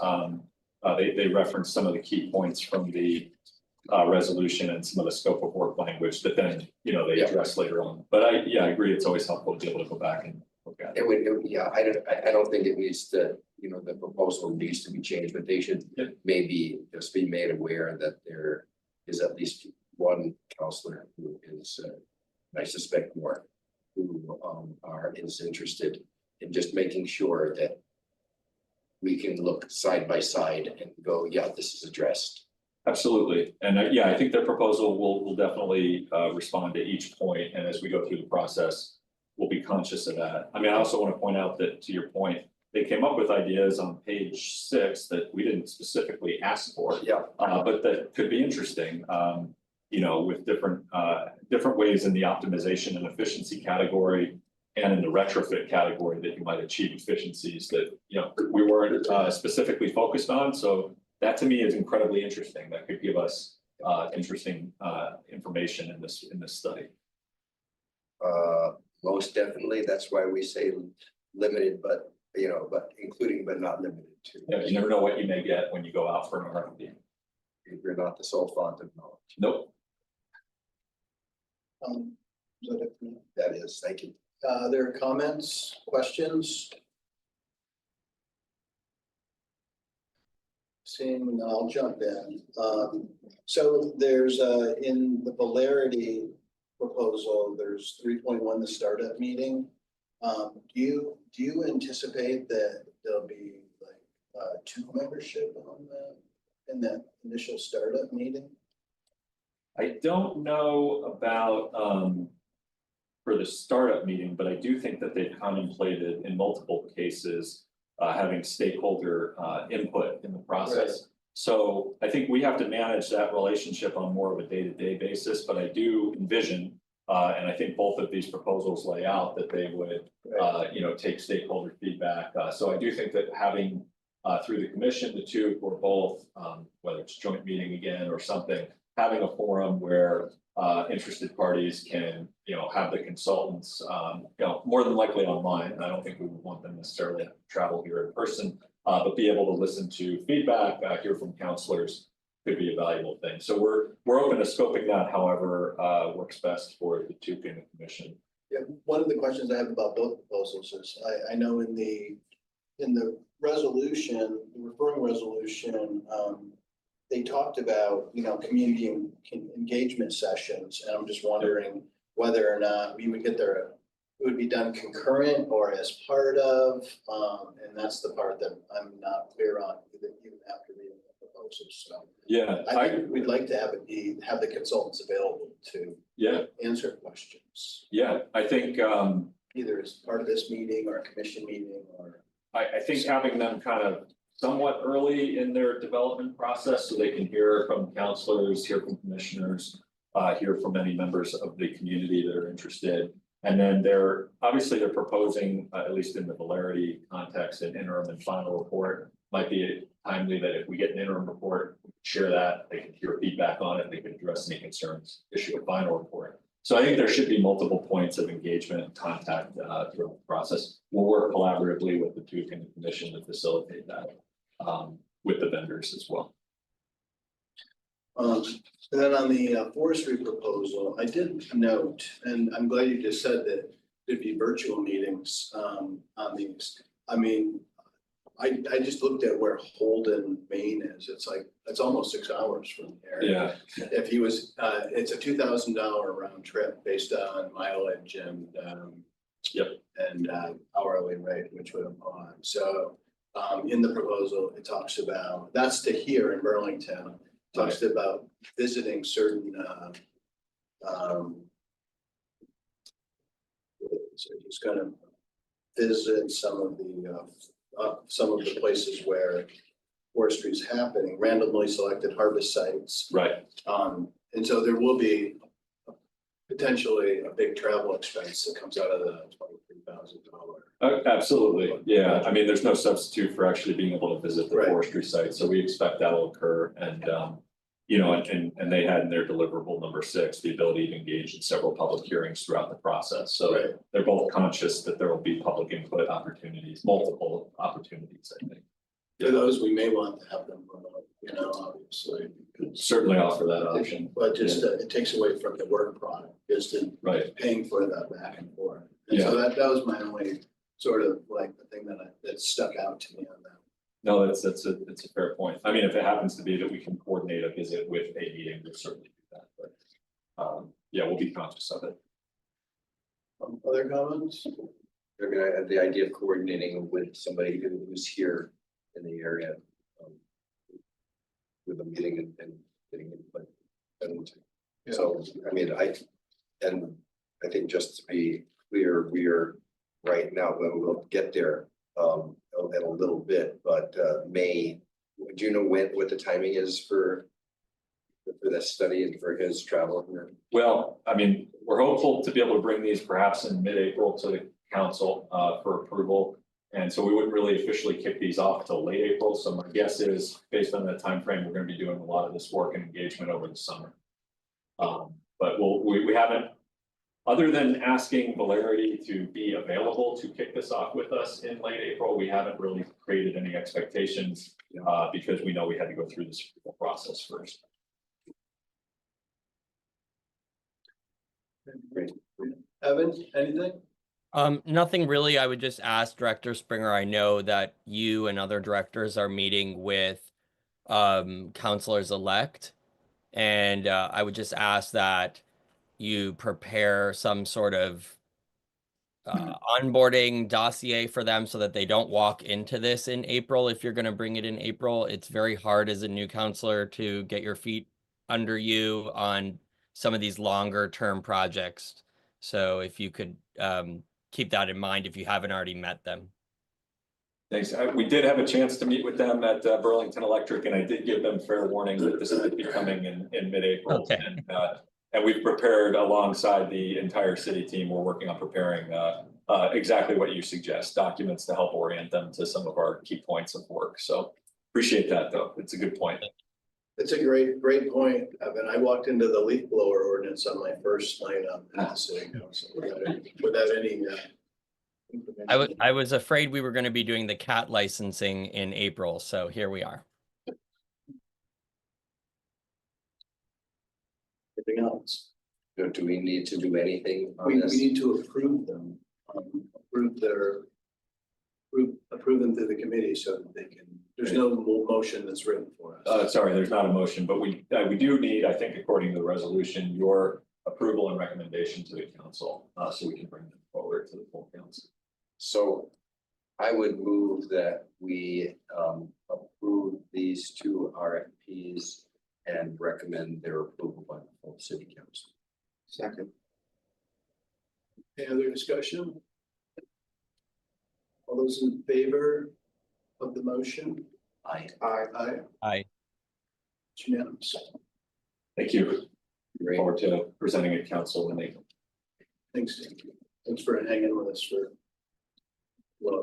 all through the stuff. No worries. Thank you.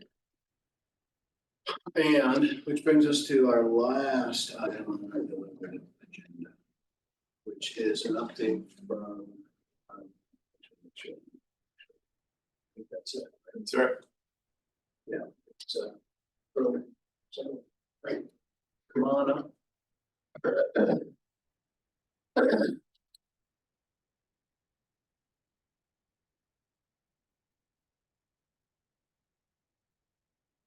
So I had asked Rick to come and give us an update. We've already been to the I don't know if you've been to the Parks Commission. Yeah. And been approved, had your contract approved. But I wanted to give you an opportunity to come and present to us and tell us about your plans for the summer. Sure. So kind of informational, I prepared a memo that lays out our plans for 2025. And we've done Segway tours in the city for 12 years now. We started in renting e-bikes as well 10 years ago. And 2 years ago, we got into the smartphone activated e-bikes at a rack down on College Street. We won the approval of the city to run a rack there last year. We had 12 bikes this last year. We had 13. So we've learned a lot about how to manage a fleet of e-bikes on the side of the bike path, and we asked the Parks Department to put out RFPs for additional racks at Oak Ridge Park in North Beach.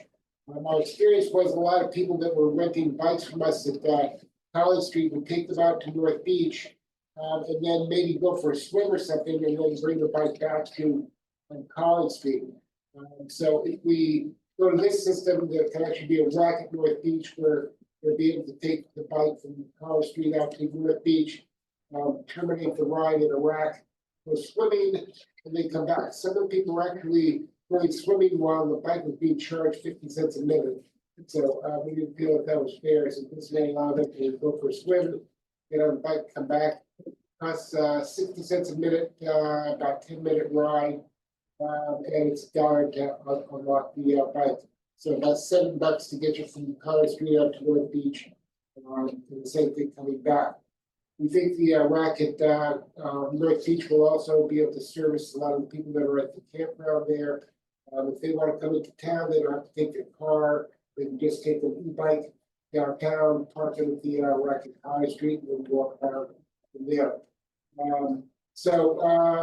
We made arrangements with bike companies that produce these kinds of bikes, and we ended up going with the Segway company, which now produces e-bikes. We have 50 bikes ordered. They're on their way, hopefully, across the ocean now. And they'll arrive kind of sometime in late April. So we're planning on putting 12 bikes down at College Street, 10 at North Beach, 8 at Oak Ridge Park.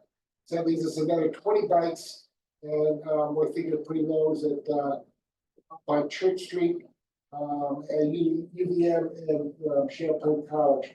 And I got a note from Katie at Tatma saying that Champlain College is interested in doing that, so we'll probably find someplace else to put the other 6 bikes, possibly something like Cambrian Rise or something like that. We would look for places where the bikes makes most sense for someone to rent a bike to go to another spot to drop it off or to go for a ride on the bike path or whatever. So those are our plans. We've gotten a lot of interest in renting bikes on the side of College Street. We think that we'll have the same luck with Oak Ridge Park to a lesser degree, but certainly North Beach. There should be a lot of demand for these things. I do want to mention also that there will be a PBS documentary coming out sometime in the fall. Part of it was shot here in Burlington about converting railroad rights of way into trails nationwide. The case went all the way to the U.S. Supreme Court, allowing the conversion of railroad rights of way to Bicycle Paths comes from Burlington, Vermont. That's why we will be teaching there. But they also took shots of the bike path, the causeway, and the bike ferry operation as well. So we believe that when that film comes out, that will create a lot of demand from all over the world. Tourists to come to Burlington, Vermont to use our beautiful bike path system. And we believe that our bikes will be right there at the right time to satisfy a lot of those people that didn't plan ahead and make a plan to get a bike at the local motion or one of the bike shops in town.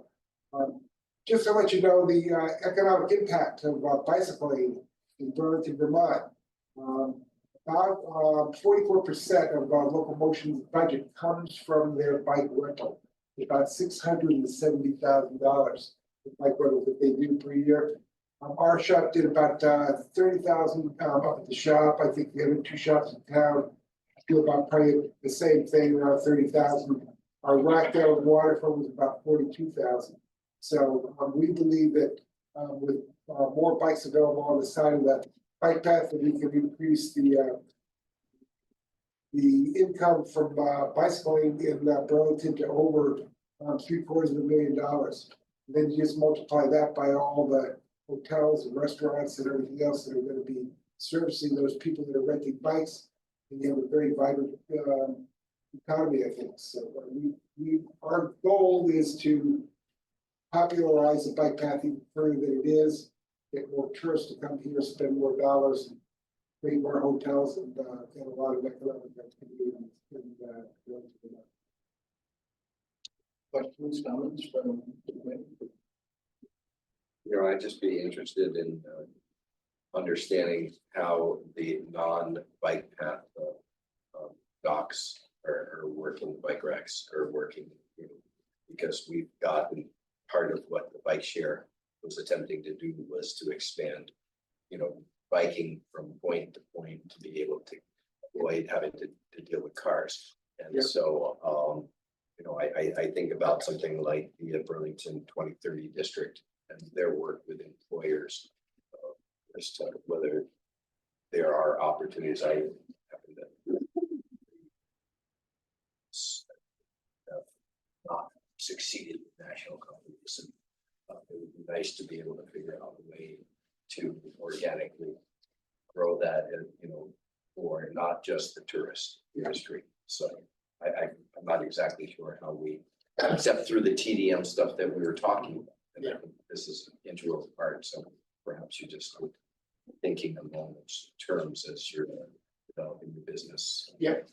We'd be happy to work with anybody that's involved in it. We're into bicycle transportation, as you know, going way back to the 1980s. So, yes, we'd be very happy to work with them to make a larger system.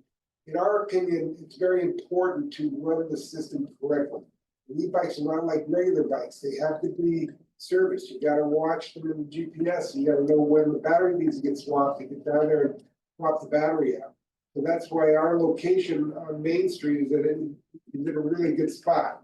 It's very close to the College Street rack, the two racks at North Beach and Oakwood Park, and Church Street as well, at the university. Once you get beyond that, then it gets a little more complicated, because swapping batteries then means you have to go to a vehicle. We believe we can swap all the batteries by putting them in a cart that will be behind an e-bike. So we won't even use we won't put out any carbon dioxide or anything in servicing these things. They'll be able to be done from our shop with an e-bike. But once you get outside to Winooski and South Burlington, then it becomes a more complicated system. And I think that's one of the main reasons why the last three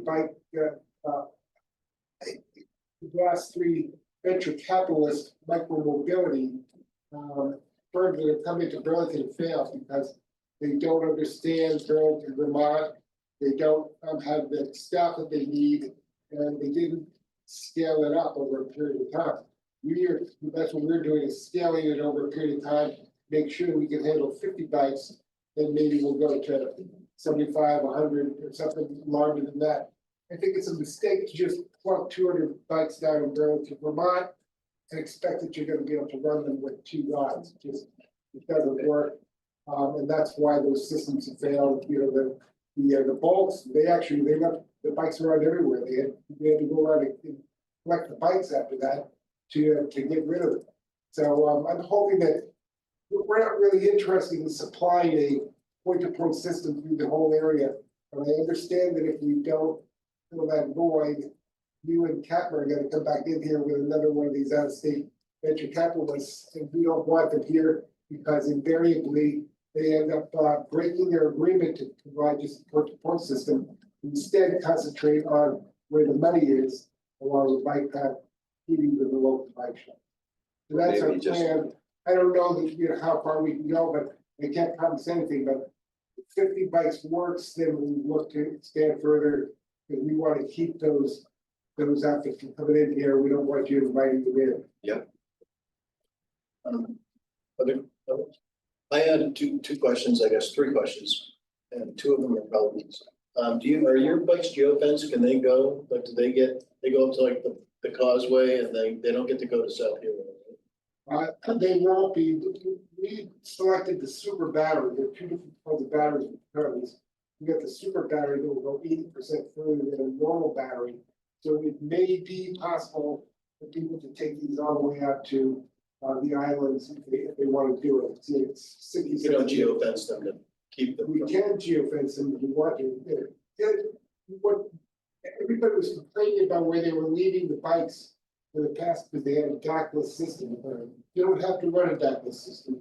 You can geofence racks. Okay, so we can add as many racks as we want by geofencing. This is the only area that you can turn the bike off and turn it back on. That way, it doesn't get left out in the middle of the sidewalk somewhere. It has to be a rack. So we can add those racks to it. So for Church Street, we don't plan on adding any racks. We plan on geofencing existing racks so that people can leave the bikes there or take them. Yeah, that's what we do at UVM as well. If Champaign College wants to join, we will do them as well. Those are the places we think at this point makes sense to have this kind of a system in. If you have ideas for other places, if you want to have these geofence racks, let us know. And it's just an area where you can leave the bike basically in the geofence, right? Yes, you just geofence it, so, and the bird could have done the same thing, but they didn't because you didn't require them to go to racks rather than leave them by zero. I saw the bird bikes I think I told you in Chapel Hill, and they had lines drawn on the pavement there, and that's where the bird bikes. Yeah, they could have done that They here. did it at up in like UBM. Oh, they did. They were geofenced at UBM. Right, they're not gonna be in the rack, they couldn't do that everywhere. And I guess my last question then is, said I had three, but I only have two. You said are you working with CATMA? You said CATMA told you that Champlain College doesn't want bikes there, but so are you We were working? able to meet with CATMA right after we got the approval from Parks. And laid out a plan with them and everything. They have some reservations, but they're willing to listen to it. Katie said that she would contact UVM and Champlain College about us locating racks, geofencing racks in those new locations. And apparently she did. We got a memo from her today saying that the UVM has agreed, I guess, or wanted to come in meeting with them. That was promising. For some reason, Champlain College is a no at this point. But we will go and talk with them as well. We want to talk to everybody, you know. We want to provide a service that works and that people will actually use going from point to point to point. So if you have other points that you think make sense for point to point system, let us know. We will certainly consider it. It will have to be based upon actually, you know, bringing the income in that it has to do, unless you guys want to get into subsidizing point to point system. You know, that's possible. Most bike share systems are subsidized or you don't do anything. The last three in Burlington, the city, I think, paid $40,000 for the gotcha bikes. Which are taking $40,000 for the gotcha bikes. Since then, those out-of-state companies did not pay the city anything for use of anything. We will be paying 10% of the gross revenues from those three routes to the city And we've already contributed $7,000 to the city first department because in the last 2 years we ran the rest of Pond Street. So by the way that was run last year was Bird had their bikes set over at Echo. Our bikes were 100 yards away, and they probably put $10,000 in our pocket because people renting their bike and then others over at our rack.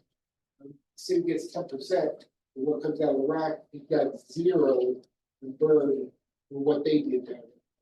We're very happy about that, but hopefully Bird's history and we'll have to do that again. Well, thanks for coming and updating us. Thank you very much. Good. I'm sorry you had to wait. Oh, that's okay. Interesting to listen to the rest of the. So takes us to our director's report. Excellent. Thank you. Given the hour, I'll make this short. First, thank you so much to every member of this committee and the full council for the support on all the capital bonds. I was really pleased to have the unanimous support of the council to put these on the ballot. Unanimous support of the DPW commission and such strong support. So I know this was a risk for councilors to learn and to understand the full needs that are quite massive in our water and wastewater systems. But the overall message seemed to resonate with the public, and I really appreciate your role in that, so thank you. Second, we've gotten a request to look at having transportation focus next meeting. I did talk to our staff.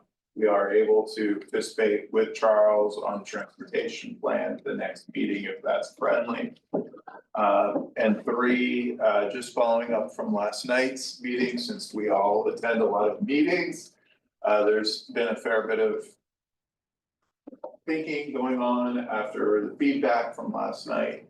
We are trying to put together some ideas. We have nothing kind of fully baked at this point, but we have taken your feedback and we are trying to find ways to achieve the city staff's and financial needs along with the policy interests of the council. So stay tuned.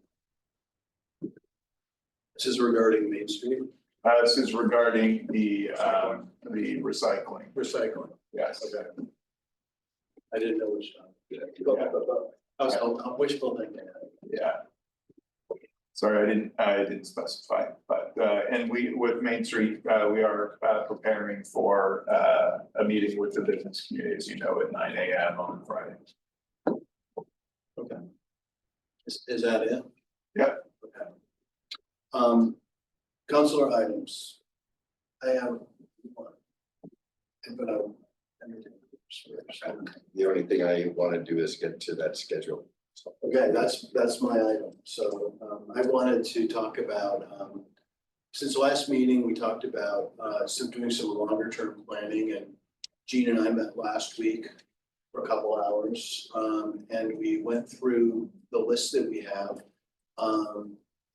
and identified sort of thematic groupings and where we had topics that fell into these sort of broad groupings, and they were transportation, the BED McNeil sort of ecosystem, the rental weatherization and bureau also sort of grouped together, and then the BTV, the airport and BTAM emissions work that's ongoing. And so what we decided on was we would have a transportation focus in our April meeting. It sounds like we're gonna have a little bit of ordinance work, and we're gonna have, I know that it's early on the transportation plan, which is getting merged into all this other strategic plans of the city into some giant mega plan through Plan BTV, right? Is that like an accurate sort of butchering of what we're trying to do? Yes. Okay, so we'll hear more about that. I know it's early, but it'd be nice to on the front end to understand what's anticipated.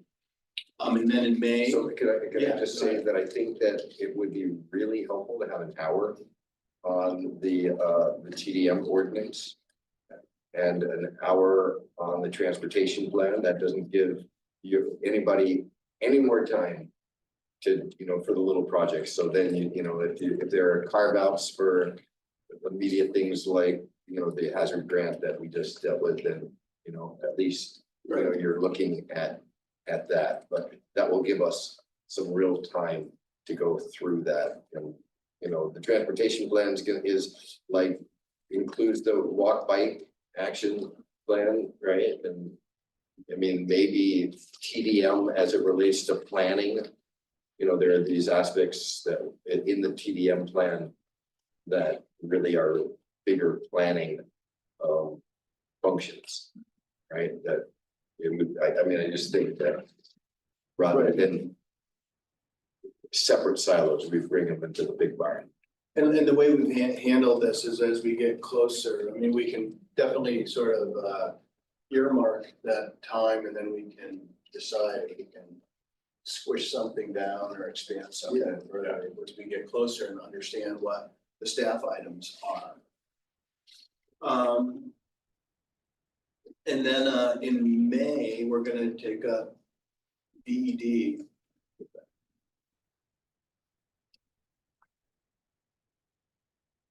We're going to go back to BED and McNeil, and hopefully we'll be at a point then where we can engage on some of these RFPs we just approved tonight. In June, we're going to get an update on the rental weatherization, workforce development work. We're going to ask for that, and we'll have maybe some. We'll be ready to advance some additional bureau work. Yeah, there is a meeting that is going to happen with a resource in terms of with BDD in terms of analyzing our building stock. And I think that what my hope would be is that sometime in June, and it may be a separate meeting, we do something of like a symposium where we're engaging, the business community in particular, the owners of buildings, and whether they're going to be affected by any changes that we would have for emissions reduction ordinance, to feedback and to share information and ideas. So that would be my thinking. It may be that it's like a public hearing, so separate from a work meeting. And you're thinking about it as a standalone meeting? Yeah, I'm thinking. A lot of it will depend on what we can get from Darren and through this process, so that we can present something. Because there's some ideas. And then in July, we were going to ask for an update from the airport, the work that they're doing there to reduce emissions, because I know that work's ongoing as well. We heard from them it's been a while since we heard from them. Last March. So that's sort of right now, and this is a work in process, and it will be, it'll evolve and it'll change as there's emergent needs and other city initiatives or council referrals to this committee. This is also the last meeting of the current council year, so we don't know, although I think we kind of know. I'd like to stay on. Gina said he wanted to stay on American Evan, but we don't know what the exact, we're not certain of that committee. In terms of placeholding meetings, the next 2 months just probably deserve a quick discussion. April is school vacation. Our traditional meeting would be the 22nd. That's the week of school vacation. So if that's a problem, we could look at rescheduling. At this point, I don't know, depending on who we need to attend. We're talking Charles and Philip mainly for the agenda items you've identified. We can check with them. And then May is the Tuesday after Memorial Day, immediately after the 27th. Memorial Day is the 26th. So I know without knowing the full committee at this point, whether, you know, maybe tentative dates, but would like to hear from you all whether, you know, the folks who are thinking they're staying on, whether those 2 dates tentatively work. For me, the 22nd works. And is really a good day for me that week. And the next month, actually, I am going with my wife on a trip. So the week before, so the 20th is actually. 20th is a Tuesday? It's a Tuesday as well. That is a free day for me. What do folks think about that? If we move to Tuesday, the 20th in April. I'm fine with that. Tuesday, the 20th in May. Oh, I'm sorry. In May, yeah. Yeah, I knew what you meant. Yep. What did you say about April though? April the 20, whatever the 22nd normal would day. be just school vacation week, so depending on if people are planning to be out that. It is not a problem for me. What about staff? We'll check with staff, but what I'm hearing from you all is the 22nd can work. So that's our normal meeting time, no changes in there. Correct. And then, okay. And then May, we're talking about looking at the 20th, which is the week before staff. This room's available. This room as of now is not available until about 7 o'clock, but we can confirm that the meeting that's held. What date? The 20th of May. So we could meet somewhere else as well. We could meet somewhere else, and we can also just double check to see if available this room. Yeah. And My preference would not to be to meet at 7. We don't need to meet at 7. Not with two big items, like, you know, 2 big hour-long items like that. May, we were talking about BED and McNeil, but I don't know that they're going to be, you know, because they're gonna be more reports and Yeah. have you, I don't know. I don't know that they'll be super intense, but you never know. No, that's true. You don't know who we're gonna bring out. Yeah. It's exciting. And we have those two, and there's nothing, those are the only 2 dates you want to talk about. Okay, good. So let's plan on that, that one change for May. And is there any other business? Yes, I just want to ask a question to Director Spencer. Yes. 2 questions actually. One is, I had mentioned this to Director Springer, but I really want to mention it to you because I think one of the hardest parts for me about onboarding, especially being a member of TEUC, was I felt like I really had no idea about what was in the pipeline, at what stages, and how far. And that for me, and this is just me being like transparent with you, that for me, I found frustrating as a new counselor, because I was being asked to vote on things that I felt I hadn't done my due diligence on, but other people had. And so they were already in sort of motion, and many of these things had been in motion for years. And so I often felt that my vote was compelled. And I would encourage you to think about maybe a bit differently how you engage counselors-elect Schachter and Singh to sort of help them understand the breadth of your work that's in the pipeline right now. You know, I love when you show Gantt charts. I love when you show sort of, here's everything that we're working on, and here's everything where things are stalling out and that sort of thing. And that just gives people a heads up. about what they might be expected to vote on, and they may not even know about it until the Thursday before the council meeting, especially if they're not on TEUC. So that's Right. I guess it's a point of feedback as I've now rounded one full year of orbit in this role. And then the second piece is, I know that traffic calming, is something that we've talked about here, but is generally a DPW sort of issue. I've heard chicanes came up again on Hungerford Terrace, so I know that. But I would not like us to lose track of and I'm glad that the mayor has acknowledged it so publicly. I don't want to lose track of the Beltline.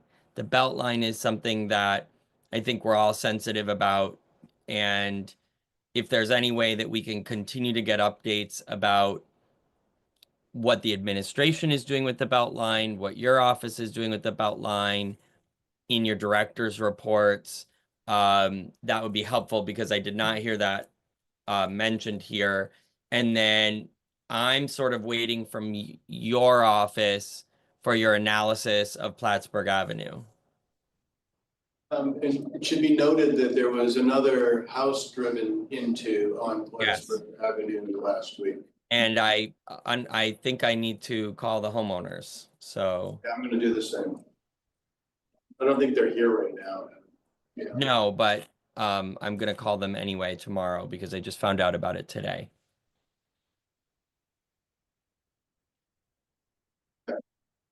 Anything else? And you know what, Chapin, that house is like doors down from where the incident was that called me to Plattsburgh Avenue. So it's the same situation. Weird, it's straight away. It's like, how does? Right.